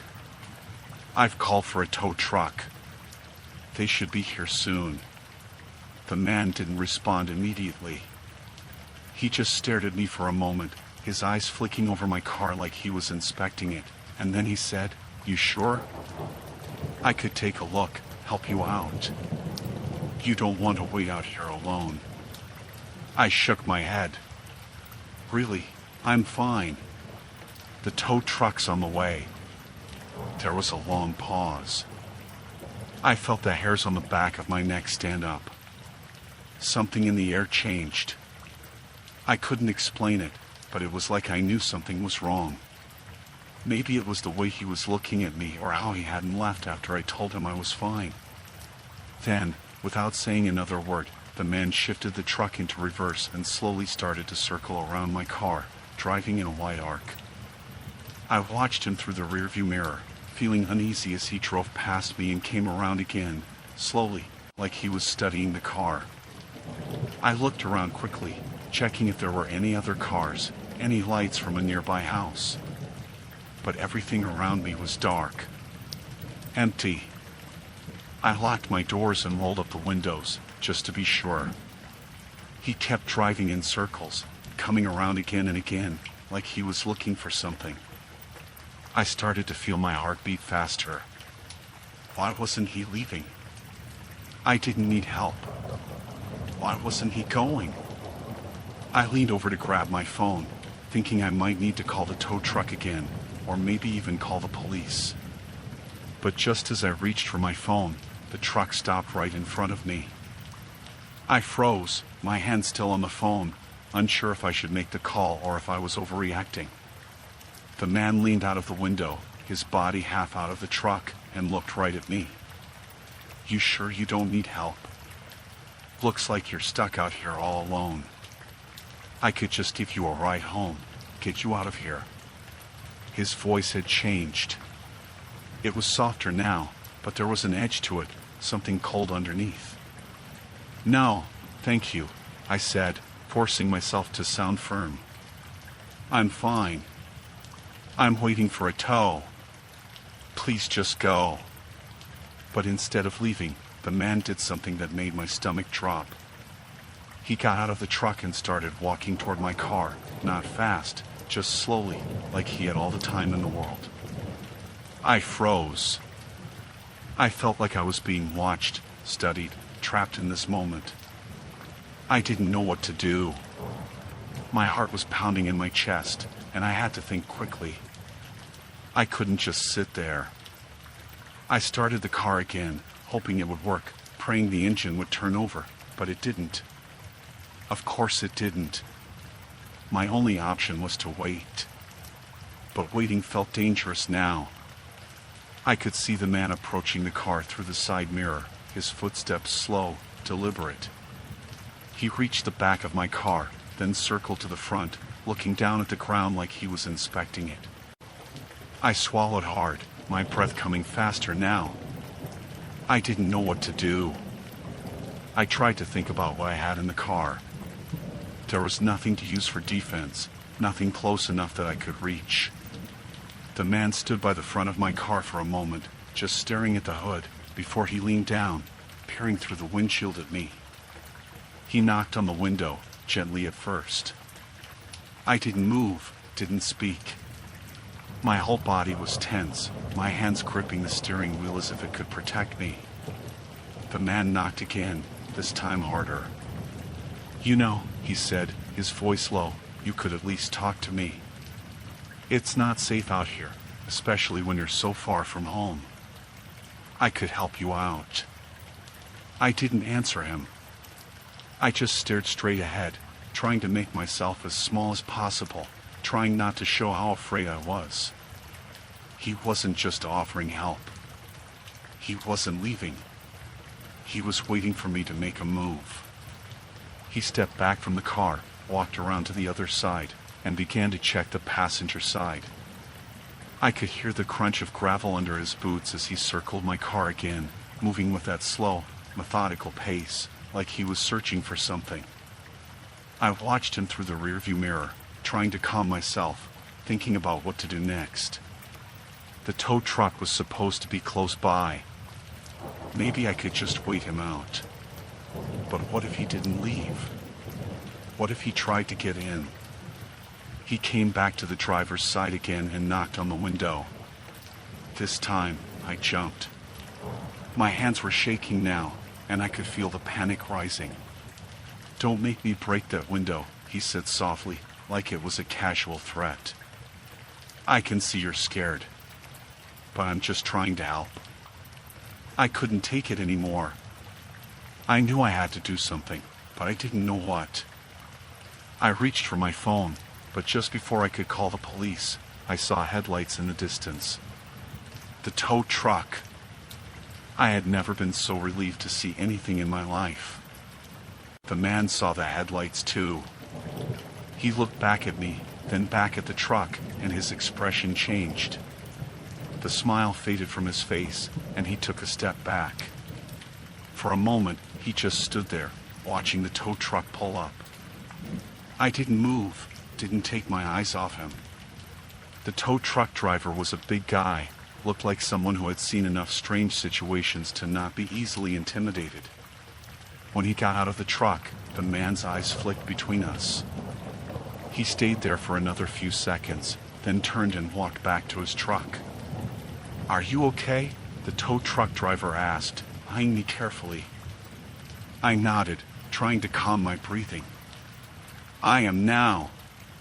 The man got into his truck and started it up. He didn't say another word. He just backed out of the spot and drove off, disappearing into the night. I didn't stay to watch him leave. As soon as the tow truck driver finished loading my car, I got in, locked the doors, and told him to just take me home. I didn't care about anything else. I just wanted to be as far away from that man as possible. I made it home safely that night, but I still think about it sometimes. How close I came to something worse. How that man didn't just leave when I asked him to. How he just kept circling, looking for a way in. Something about him felt wrong from the start, and I'm just glad I didn't give him the chance to prove it.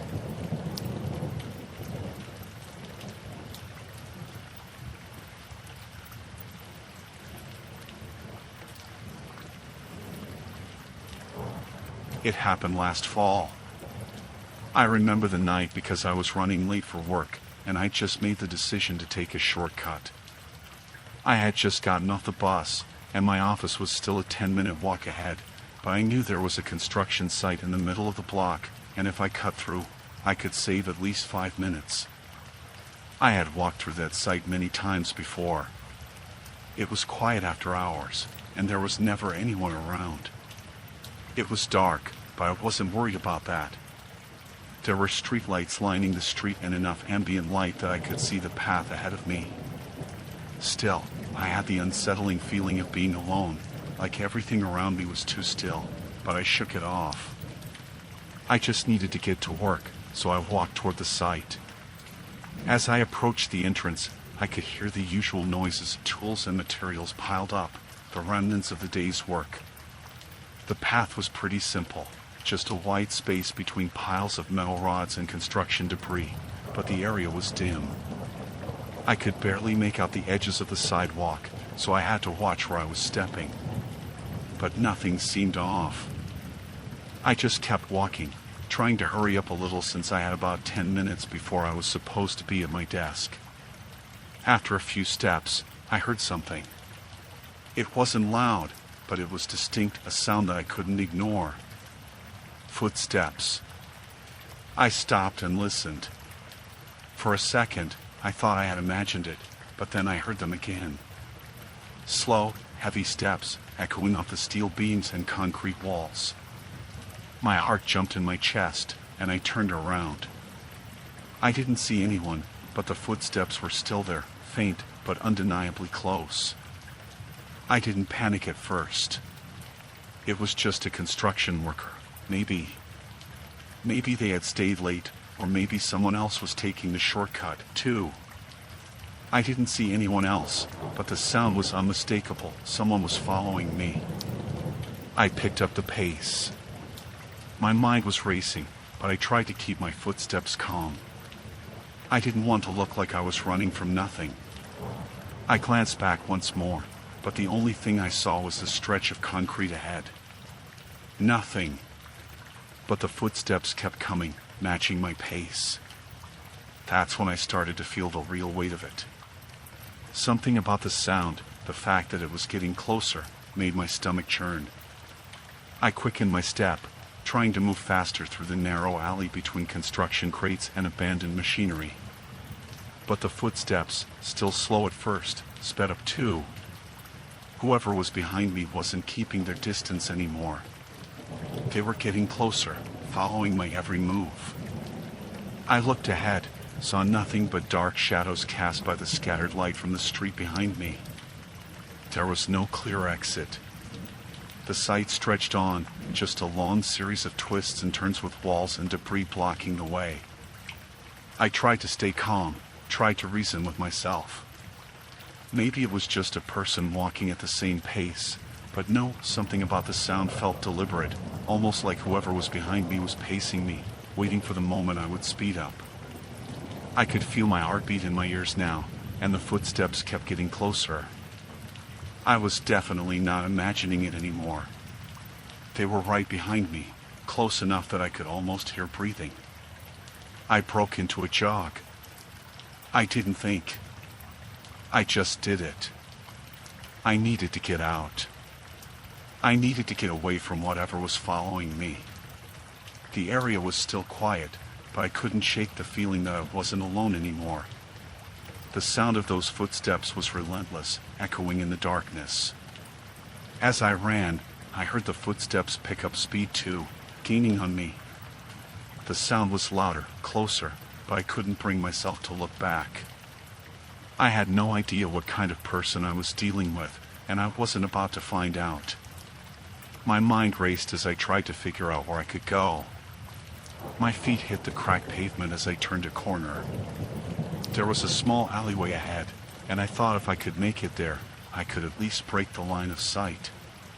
But I didn't make it. The sound of footsteps behind me shifted, and for a split second, I thought I'd lost whoever was following. But then I heard them turn the corner. They were still there. They were still following me. I could feel them gaining on me. I pushed myself harder, my body screaming from the effort, my breath coming out in sharp bursts.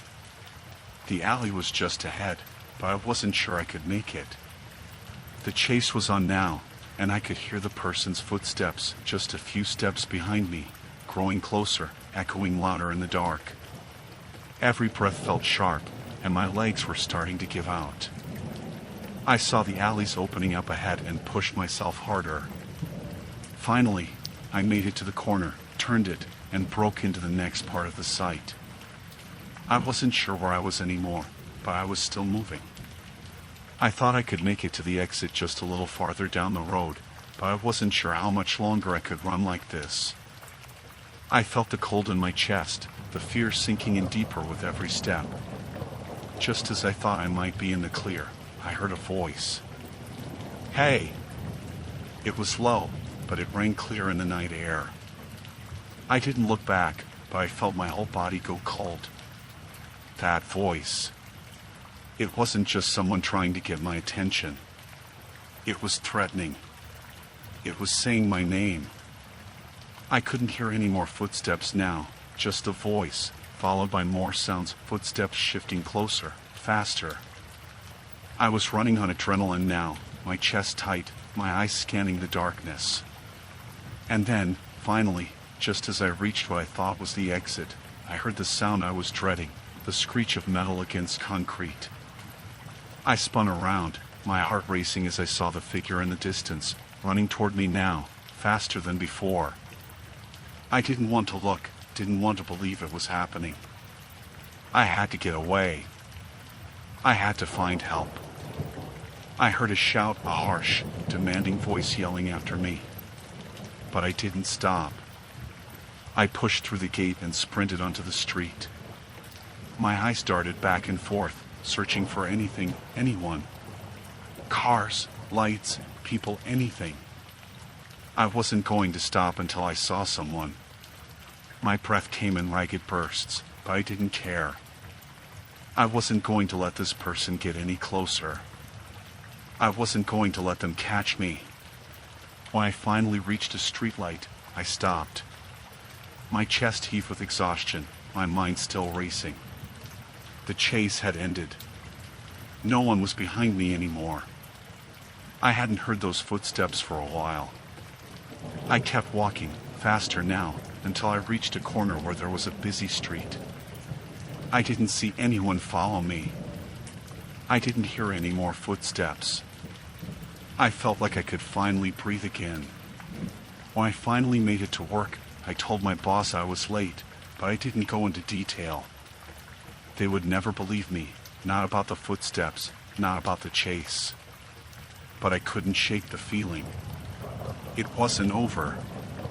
And I knew I couldn't take that shortcut again. I never walked that route again, and to this day, I haven't. That fear, the feeling of being followed still lingers in the back of my mind. Something about that night still feels like it's waiting for me, just around the corner.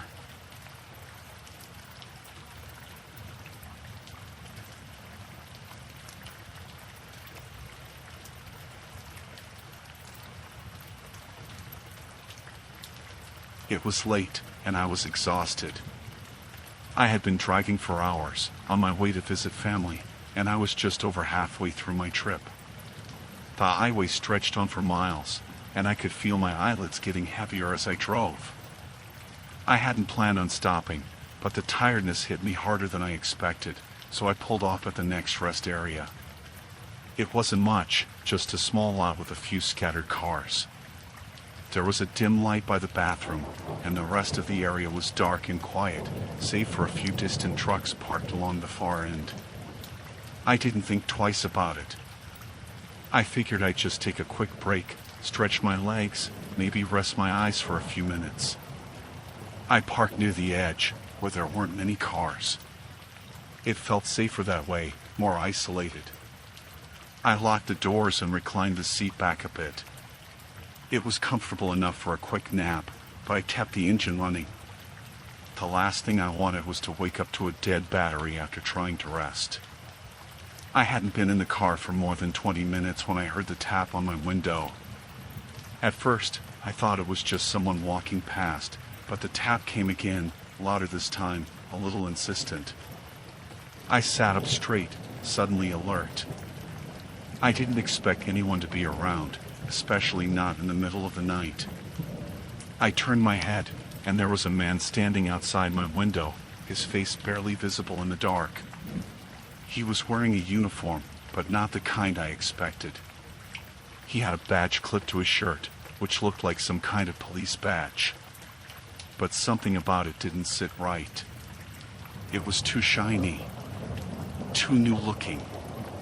"Ma'am," he said, tapping on the glass again, his voice muffled by the window, "I need you to roll down the window." I didn't move at first. The whole situation felt strange. It was late, there was barely anyone around, and I had never seen a cop like him before. The uniform seemed off too. The stitching wasn't right, and I could see the badge wasn't sewn the way it should be.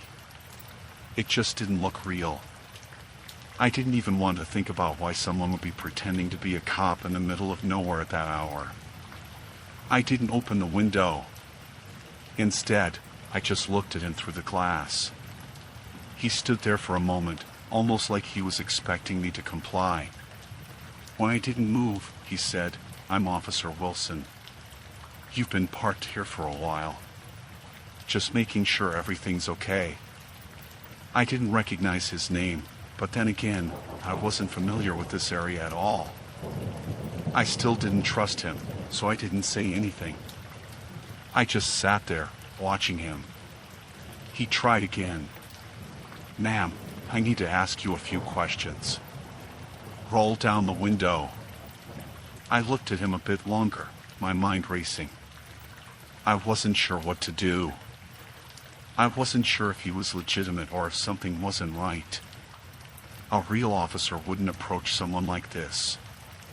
They wouldn't tap on a window in the middle of the night and try to get me to open up when I was clearly in the middle of resting. I decided to speak up, my voice shaky but firm. "I'm not comfortable rolling down the window." "What do you need?" He hesitated for a moment, like he wasn't expecting me to question him. His eyes flicked to the side, and I could see him adjusting his stance a little, like he was preparing to say something else. "I'm just checking in," he said, a little too casually. "I've been making rounds, and I saw you parked here. You should be more careful, especially this time of night. Not many people stop here. You never know who's around." I felt my stomach tighten. His words didn't make sense. If he was truly a cop, he wouldn't be acting this way. He would have just asked to see my ID, maybe run a quick check on the car, but he was trying to make me feel like I was in danger, trying to intimidate me into rolling the window down. "No, thank you," I replied. I'm fine. I'm just resting. I'm not bothering anyone. I could see him look at me with a slight frown. He didn't like my refusal, and I could tell that he was adjusting his approach now. He shifted his weight again, taking a step back before leaning in closer to the window. "You know," he said in a low voice, "I could write you up for loitering here. It's against the rules to park after dark. It's unsafe for a woman to be here alone." His words made me tense up. I had no idea what the rules were in this rest area, but he was making things up now, trying to intimidate me further. His voice had dropped even lower, more threatening, and I could hear the sharpness in his tone. I felt a wave of dread hit me, and every instinct in my body told me to get out of there. I wasn't sure what his game was, but I knew one thing for certain: he was not a cop. There was no way someone in law enforcement would act like this. And no real officer would demand I open my window in the middle of nowhere, especially when there was nothing suspicious going on. The whole thing felt wrong. I didn't know how long I sat there, staring at him, but I knew I had to get out. I wasn't going to roll down the window, and I wasn't going to let him get any closer. I decided that I needed to leave. Now! I started the car up without saying anything else. He looked taken aback, surprised that I wasn't going to engage any further. As I started to drive away, I saw him step back quickly, almost stumbling, his face now completely visible in the dim light. He wasn't wearing a police uniform after all. It was just a jacket that resembled one, but it wasn't real. I didn't catch his full face, but I could see enough of it to know he was trying to deceive me. There was something off about him. His face was pale, his eyes too wide, and his mouth twisted in an unnatural way. I didn't look back as I drove away, but I kept my foot on the gas, and I didn't stop until I found a gas station with bright lights and people milling about. I stayed there for a while, my heart still racing, trying to calm down. I kept telling myself it was over. I was safe now. That night changed everything. I always made sure to double-check everything before I trust someone who approaches me, especially at night. I learned the hard way to trust my instincts, and that feeling of something being off is never wrong. Even now, I can't help but think about that man, wondering how many others he's tried to pull this with.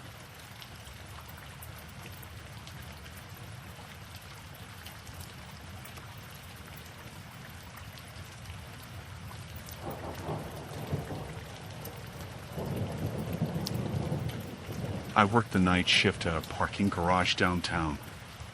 Not the most exciting job, but it was decent money, and I didn't have to deal with too many people, which suited me just fine. It was mostly business types coming in and out during the day, but by night, it got pretty empty. Just a few late-night stragglers who'd forgotten where they parked, or people on their way out after a long shift. My job was to keep an eye on things, check the cameras, make sure no one was breaking into the cars. There was a small booth I worked out of on the ground floor near the entrance.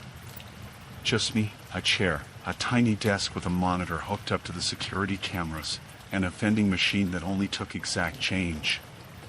The garage itself had 5 floors, with dim lighting, so shadows seemed to stretch everywhere. Sound carried strangely in there, echoing down the ramps and bouncing off the concrete walls. A few months into the job, I started noticing something weird. Every now and then, I hear footsteps. At first, I'd think it was just a late-night driver heading to their car, but then I'd look at the monitor, and there'd be no one on any of the cameras. It wasn't constant, just every so often, usually in the dead quiet of the early hours when the place was completely empty. Sometimes it'd sound like they were just a floor above me, sometimes closer, like they were right around the corner. I'd hear them, pause, wait for the person to appear on one of the cameras, but no one ever did. One night, I got curious and decided to go up and check it out. I grabbed my flashlight and made my way up to the 2nd floor. The echo of my own footsteps bounced off the walls, making the place feel twice as big and twice as empty. I walked up the ramps, my light cutting through the shadows, but I didn't see anything. It was just quiet, with the low hum of the lights buzzing overhead. Then, as I turned to head back down, I heard footsteps, soft but steady, coming from the third floor above me. I froze, trying to listen, my heart pounding a little faster. They sounded slow, like someone just strolling along, not in any hurry. I took a breath and called out, "Hello? Anyone there?" My voice echoed back at me, but there was no answer. The footsteps just stopped.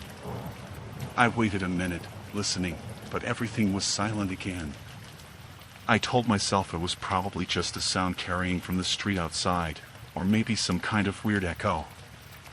I shrugged it off and went back to the booth, but I couldn't shake the feeling that something was off. After that, the footsteps became more frequent. Sometimes I'd hear them a couple of times a night, always when I was alone, always when the garage was empty. They'd start out faint, then get closer, like someone was making their way down to the ground floor. I checked the cameras, scanned the floors, but there was never anyone there. One night, around 3 a.m., it happened again. I was in the booth, half asleep, when I heard the footsteps. This time, they sounded like they were right outside the booth. I shot up, heart racing, and looked out through the glass. The garage was empty. But the footsteps were still there, moving away from me now, heading toward the back of the garage. I grabbed my flashlight, stepped outside, and shone the beam down the row of parked cars. Nothing. Is someone there? I called out, trying to keep my voice steady. There was no answer, just the echo of my own voice bouncing back at me. I stood there for a minute, feeling stupid, waiting for something to happen. But the footsteps had stopped again. The garage was silent. I decided to do a full sweep of the place, just to put my mind at ease. I walked up each level, shining my light into every corner, checking behind the pillars and parked cars. Everything was still, empty. When I got to the 5th floor, I stopped for a minute to catch my breath. The whole place was dead silent, not even a car engine humming in the distance. Then, just as I was about to head back down, I heard a voice. It was soft, like someone talking to themselves, muttering, but it echoed off the concrete, and I couldn't make out what they were saying. My stomach twisted as I slowly turned, shining my light down the rows. "Hello?" I called out, my voice barely above a whisper. The muttering stopped. I took a few steps forward, peering around a pillar, and that's when I saw him. A man was crouched down between 2 parked cars, his back to me. He was wearing dark clothes, his head down, hands fidgeting with something I couldn't see. "Hey!" I called out, a bit louder this time. He didn't respond, didn't even turn to look at me. I took another step forward, keeping my flashlight on him. "What are you doing here?"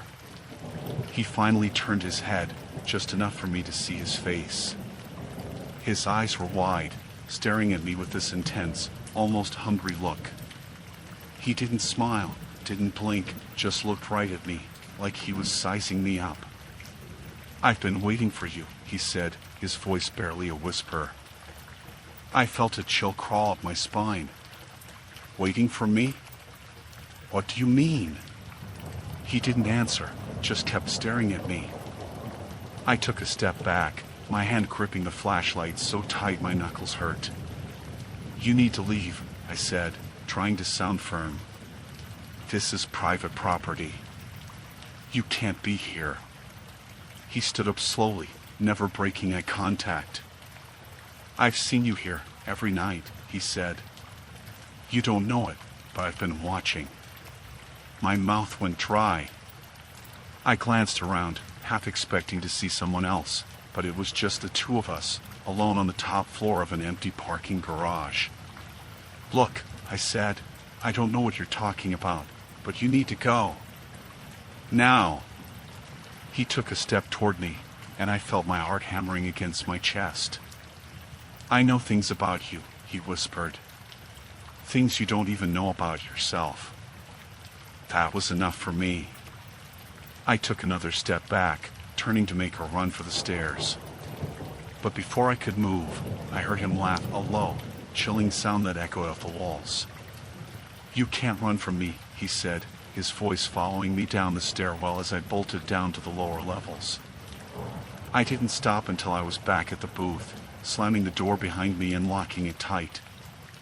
I grabbed my phone and called the cops, barely able to get the words out as I told them there was a man in the garage, someone who shouldn't be there, someone who'd been following me. They said they'd send someone over right away, told me to stay in the booth and keep the door locked. I sat there, heart pounding, staring at the monitor. The camera showed all the floors, but I couldn't see him anywhere. Just empty concrete, silent and still. I kept watching, my eyes darting from screen to screen, waiting for him to appear. When the cops finally arrived, they did a full sweep of the garage, checking every floor, every corner. But they didn't find anyone. No sign of a man, no footprints, nothing. They told me he was probably just some homeless guy, someone looking for a place to sleep. But I knew it was more than that. The way he looked at me, the things he said, it felt personal. After that night, I quit. I couldn't go back to that garage, couldn't stand the thought of being there alone, listening to those footsteps, waiting for him to find me again. Even now, I sometimes feel like he's still out there, somewhere, watching, waiting. And every now and then, late at night, I swear I can hear footsteps, following me, just out of sight.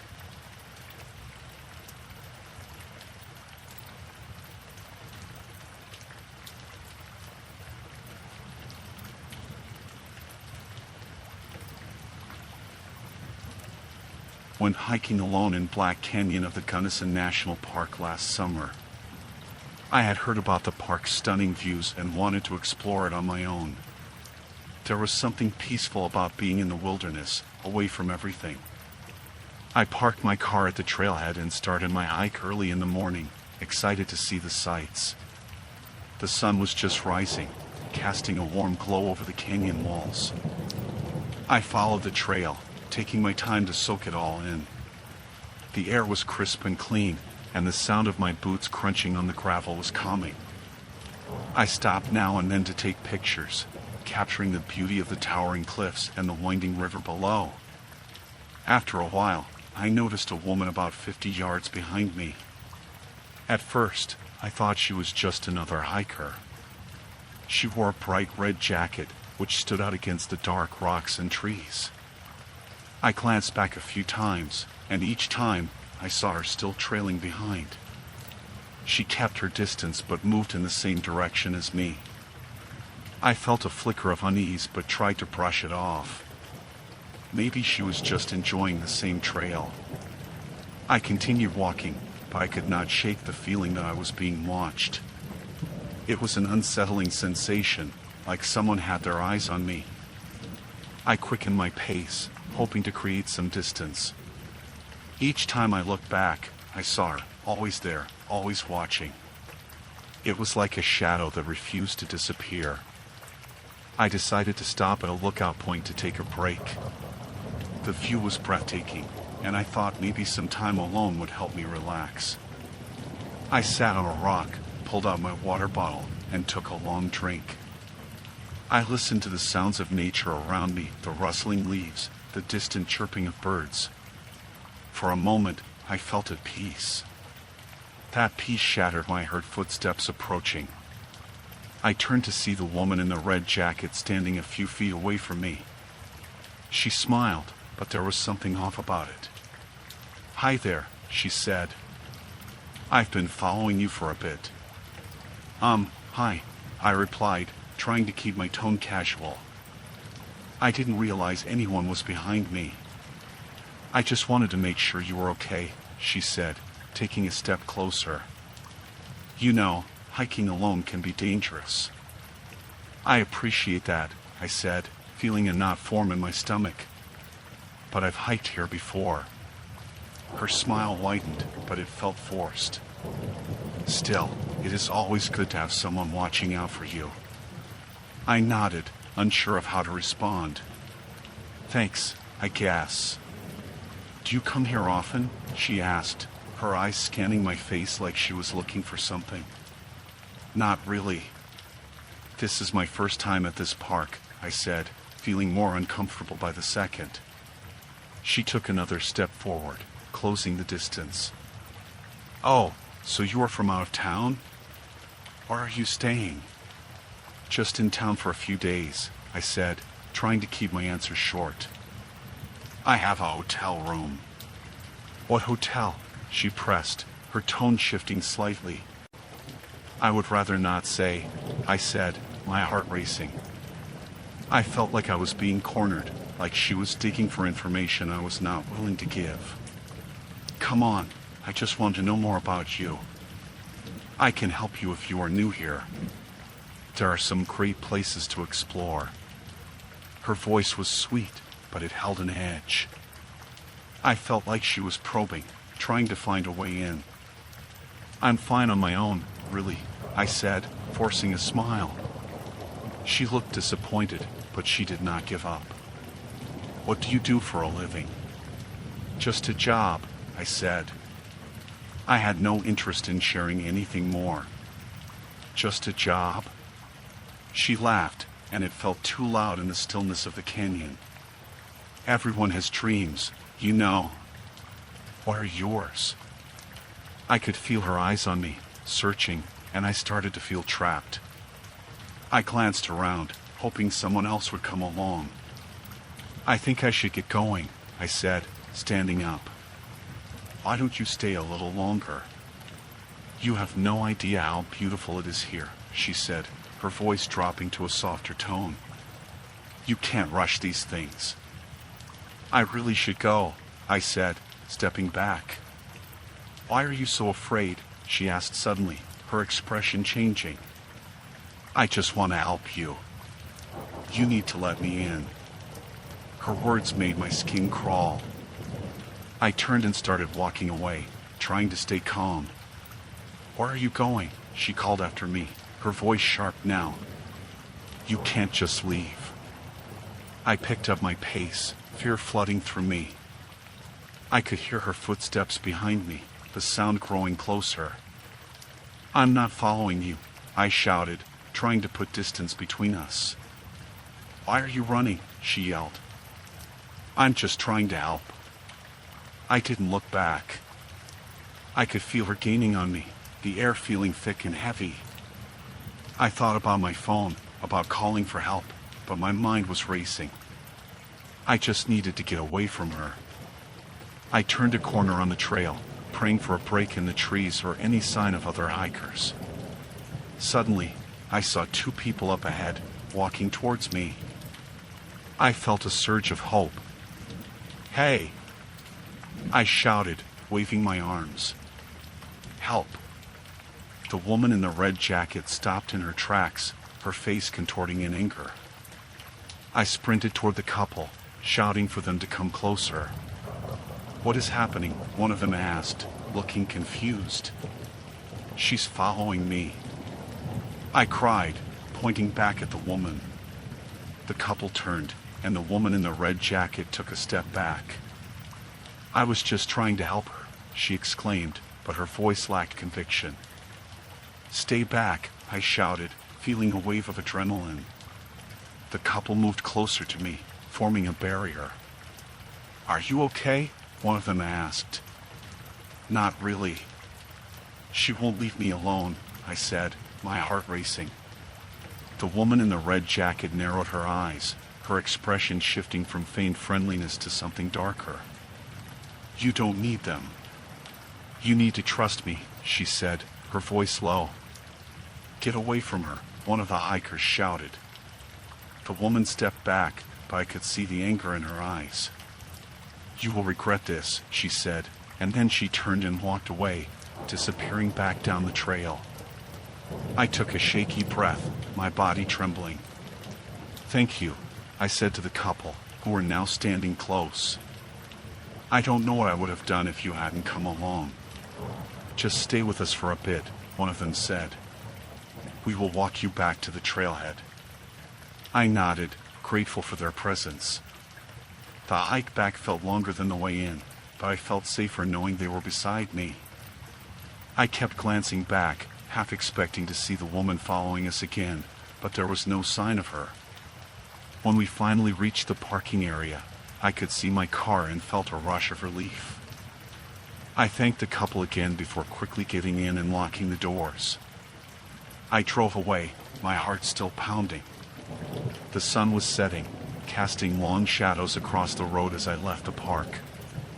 I thought about how quickly things had turned, how a simple hike had become a terrifying experience. I promised myself I would never hike alone again.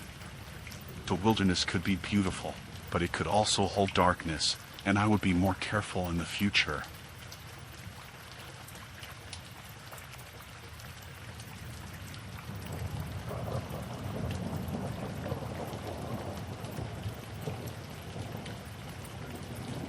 I'd been planning that hike in Olympic National Park for months. I wanted somewhere quiet, somewhere out of the way. Just me, a long trail, and maybe a couple of nights alone with my thoughts. I'd done solo hikes before, but nothing this secluded, and that's why I picked it. No people, no crowds, just miles of forest. I started early in the morning, parked the car at the trailhead, double-checked my backpack, and set out. The trees were thick and tall, stretching overhead and casting shadows, even in the early light. The trail was winding, narrow, cutting through the thick underbrush. It was a little damp, too. Mist was hanging between the trees, so it felt like stepping into some other world. A few hours in, I stopped for a break. I'd barely seen any other footprints on the trail, which suited me just fine. Just trees and the smell of pine and moss, thick in the air.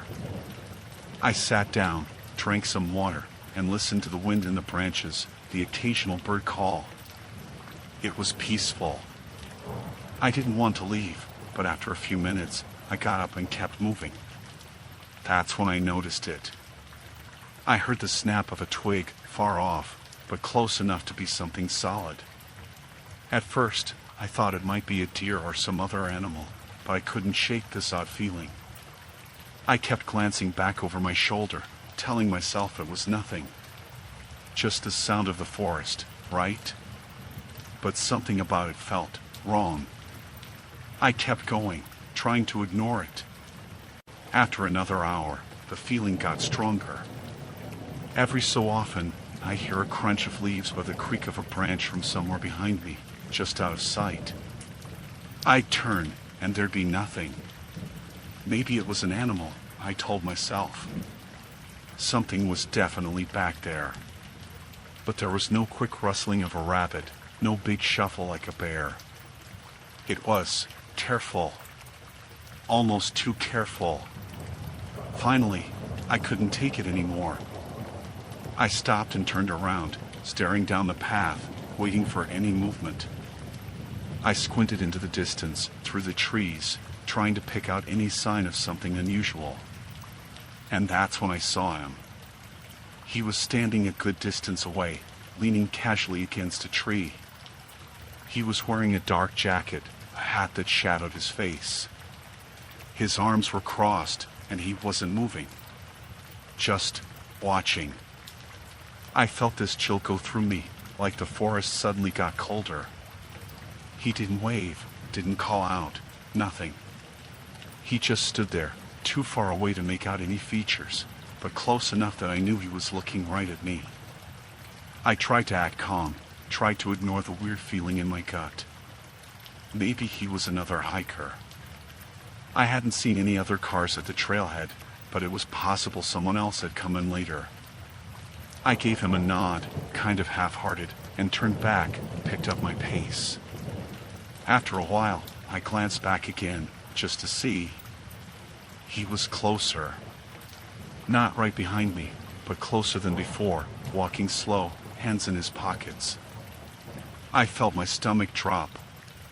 He was following me. There was no mistaking it now. I sped up, putting more distance between us, but every time I looked back, he'd be there, the same calm, steady walk, like he had all the time in the world. I told myself I'd just keep moving, that he'd lose interest eventually. But he didn't. I walked faster, almost a jog now, and he kept pace, that same slow, unhurried walk. I kept going, glancing back every few minutes. He was always there, like he knew exactly how fast to go so he wouldn't lose me. I couldn't take it anymore. I stopped and spun around, trying to sound firm, trying not to let my voice shake. "Hey!" I called out. "Can I help you with something?" He stopped too, standing still, and tilted his head, like he was thinking about it. Then he smiled. Not a big grin, not friendly, just a small, unsettling smile that didn't reach his eyes. He looked at me and said, "I was wondering when you'd notice." The way he said it, like he'd been waiting for me, like this whole thing had been some game to him, it made my blood run cold. He didn't move, just kept that smile, like he knew something I didn't. I forced myself to stay calm, told myself not to show any fear, but it was hard. My mind was racing, and all I could think was that I needed to get out of there. I turned around, picked up my pace again, almost breaking into a run. I didn't care about the trail or my gear or anything. I just needed to put distance between us. I thought about going off the trail, but the woods were thick, and I didn't want to risk getting lost. The only way out was forward. I kept glancing back, hoping he'd be gone, but every time he was closer. That slow walk, always the same pace, but somehow he kept getting nearer. I tried to keep calm, tried to tell myself he was just another hiker, maybe playing some weird joke. But I knew that wasn't it.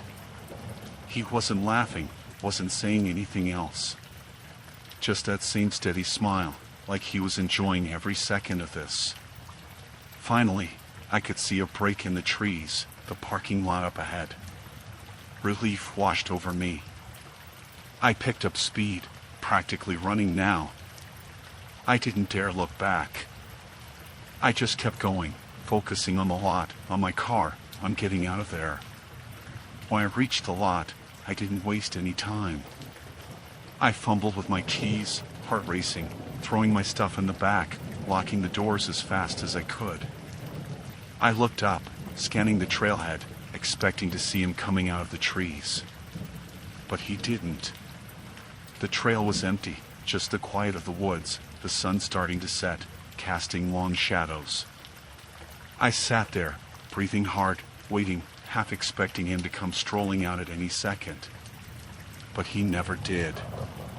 I don't know how long I waited there, staring at the trailhead, expecting to see that same smile, that look in his eyes that said he'd already won. But after a while, the tension faded, and I pulled out of the lot, hands shaking on the wheel the whole way down. I haven't gone back to Olympic since.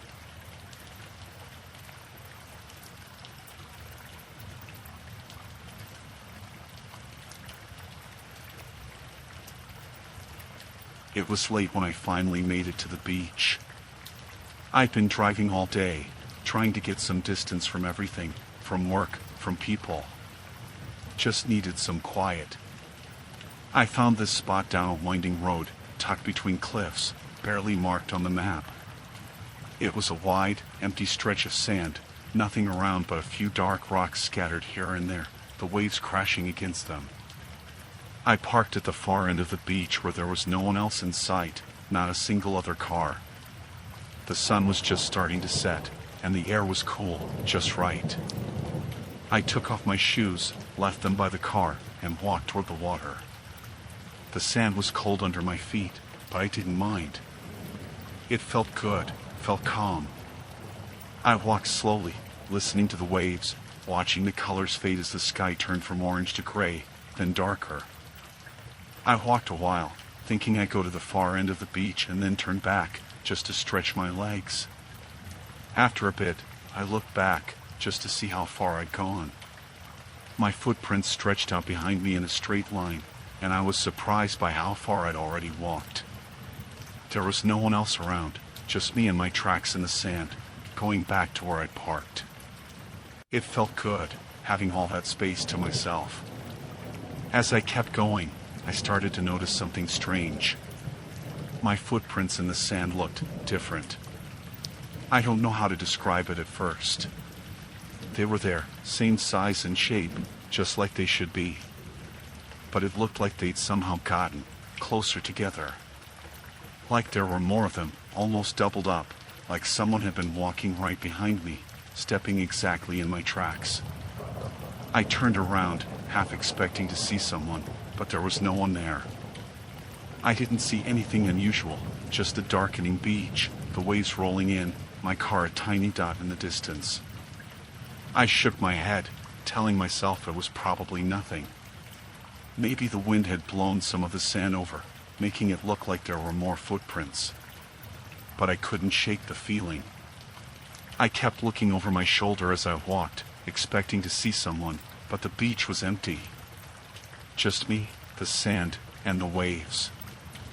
I told myself to keep going. The end of the beach wasn't far now. I'd walk to the end, turn around, and head back. I kept moving, ignoring the unease in my gut. Then I stopped. I don't know what made me stop. Just a feeling. I looked down at my footprints again, and this time I noticed it for sure. There were two sets of prints, one mine and another, right next to it.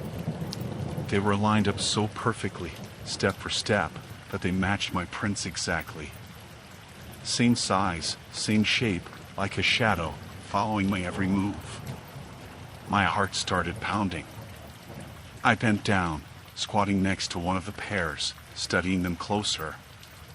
It was impossible.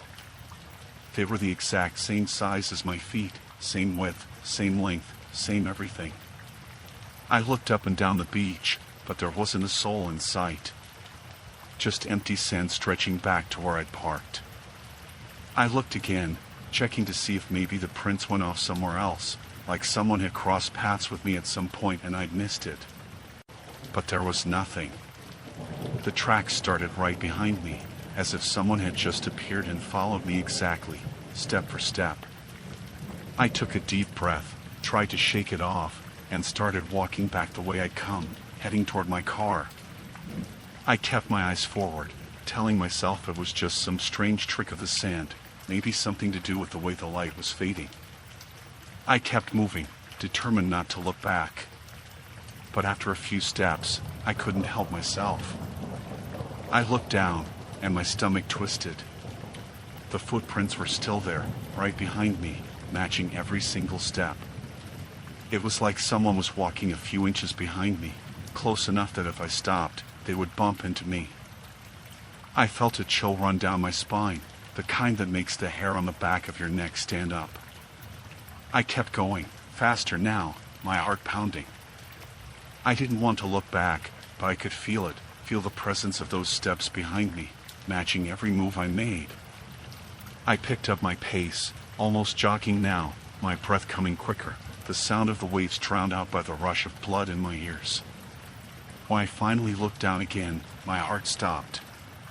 There, right beside my own tracks, were those same exact prints, step for step, as if they'd been etched into the sand at the same moment mine were.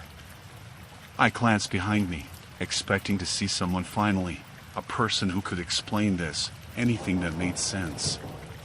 But there was nothing. Just that same empty beach, fading into darkness. I broke into a run, not caring about how it looked or who might be watching from a distance. I ran as fast as I could toward the spot where I'd parked my car, not looking down, not wanting to see if the tracks were still there, if they were still matching my every step. My feet pounded against the sand, and I could hear the sound of my own breaths, coming hard and fast. When I reached my car, I threw myself into the driver's seat, slamming the door shut behind me. I locked the doors, my hands shaking, and looked back at the beach through the window. The sun had almost completely set, casting everything in shadows, and for a second, I thought I saw a figure standing there, right where my last set of footprints stopped. But when I blinked, it was gone. I took a deep breath, trying to steady myself, and started the engine. I didn't look back as I drove away, didn't want to see the beach, the sand, or the tracks that might still be there, waiting. I just wanted to get as far away from the place as possible. It's been a few days since then, and I can't stop thinking about it. I keep checking my rearview mirror when I drive, glancing over my shoulder, feeling like there's someone just behind me, close enough to touch. I've tried to explain it to myself 100 different ways, tried to tell myself it was just shadows or some strange illusion. But every time I close my eyes, I see those footprints in the sand, perfect copies of my own, following right behind, step for step.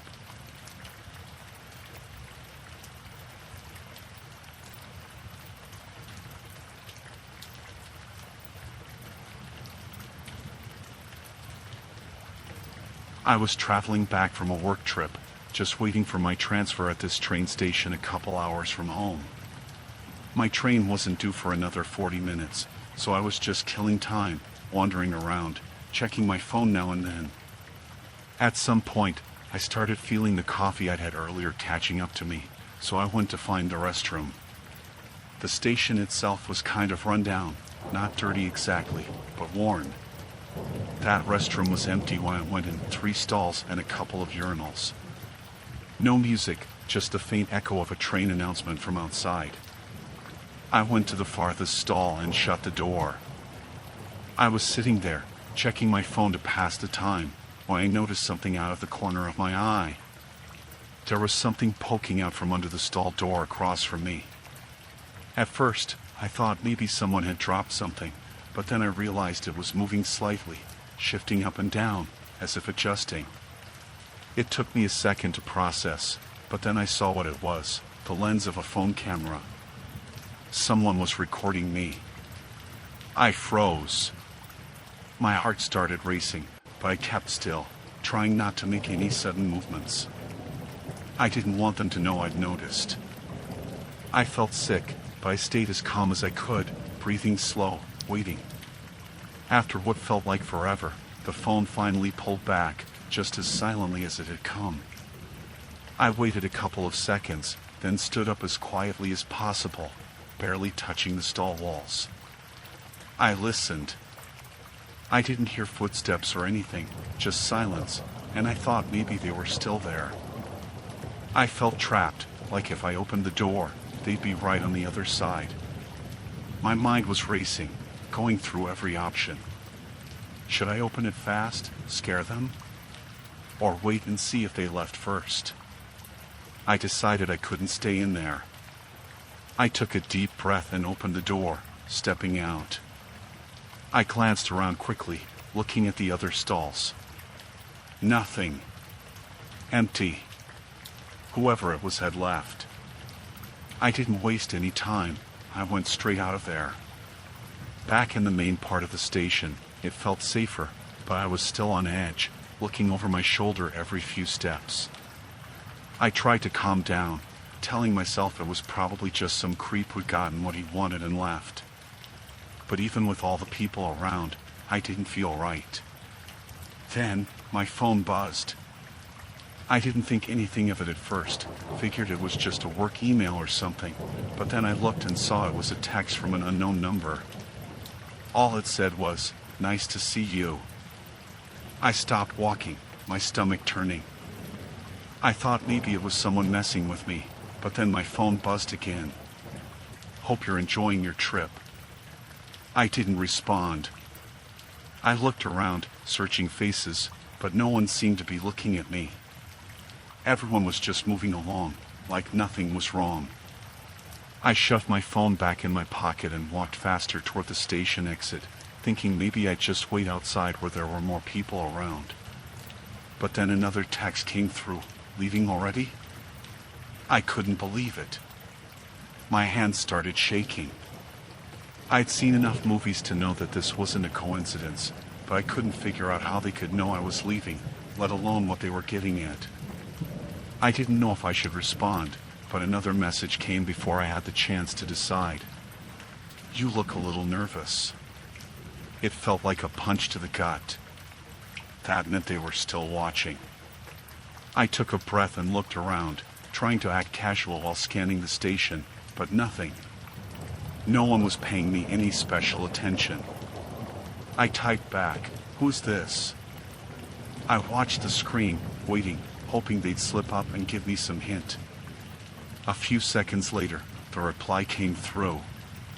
"Don't worry about that. We're just having a little fun." I felt like I was going to be sick. I had this overwhelming feeling that whoever was doing this wasn't far away, maybe even close enough to see the expression on my face. I typed, "This isn't funny," and hit send. This time, there was a longer pause, and I thought maybe they'd finally given up. But just as I let out a breath, another message appeared. "Isn't it?" I didn't respond. Instead, I headed straight for the nearest security guard. He was standing by the main entrance, a big guy, older, looked like he'd seen a lot. I explained as quickly as I could, showing him the messages, telling him what happened in the restroom. He took my phone, scrolling through the texts, and frowned. "Have you tried calling this number?" he asked. I hadn't, so I pulled out my phone, dialed the number, and pressed call. It rang, but no one picked up. Just a normal ring, no busy signal, no weird noises. Just a regular, endless ring. The guard advised me to stay close to him, and he called in another security officer to help check the restroom in the station for anyone who might be acting suspicious. I stayed where I was, my back against the wall, watching them head toward the restroom while I kept looking around, nervous, but no one around me seemed unusual. Then, my phone buzzed again. I almost didn't want to look, but I did. The text said, "You really shouldn't have done that." I looked over at the guard, wanting to show him the message, but I was frozen, staring at the screen. Just then, one of the guards walked back over to me, shaking his head. "No one in there, and no sign of anything left behind," he said, looking around. I showed him the new text. He frowned, his face getting serious. He asked me to stay put, and then both guards left to check around the rest of the station, telling me they'd be right back. Alone, I felt completely vulnerable. I kept glancing around, gripping my phone tight, looking at every face that passed by, every figure in the distance. I tried to calm down, telling myself it was over, that the guards were on it. But my phone buzzed one last time. This time, it was a photo. A picture of me, taken just minutes before, standing in the same spot by the wall, looking as lost and scared as I felt. The message with it just said, "See you around." My stomach dropped. I looked around wildly, my head spinning, my breath caught in my throat. But I didn't see anyone holding up a phone, no one pointing a camera at me, no one acting like they were watching me. It felt like every single person in that station was in on it, every face a threat. When the guards came back, I told them about the picture, showed them the message, and one of them looked at the other, nodding slightly. They told me to wait right there, then they brought in another officer. I went through the whole story again, every detail, every text. They asked for my phone and took it to the back, saying they'd try to trace the number, find out where the messages were coming from. The next train home was announced over the loudspeakers, and they advised me to board, saying they'd follow up. I didn't argue. I just wanted to leave. I got on that train, found my seat, and just sat there, looking out the window. I didn't get any more messages on the ride home, and I barely slept that night. A couple of days later, I got a call from the station security. They told me they couldn't trace the number. It was from some throwaway line that disconnected as soon as I'd left the station. They checked the cameras, but the quality wasn't good enough to make out any faces clearly. No leads, they said. It's been months now, but every time I'm out, every time I get on a train, I feel that same prickling on the back of my neck. Like someone's watching. Like someone has a picture of me, just waiting for the right moment.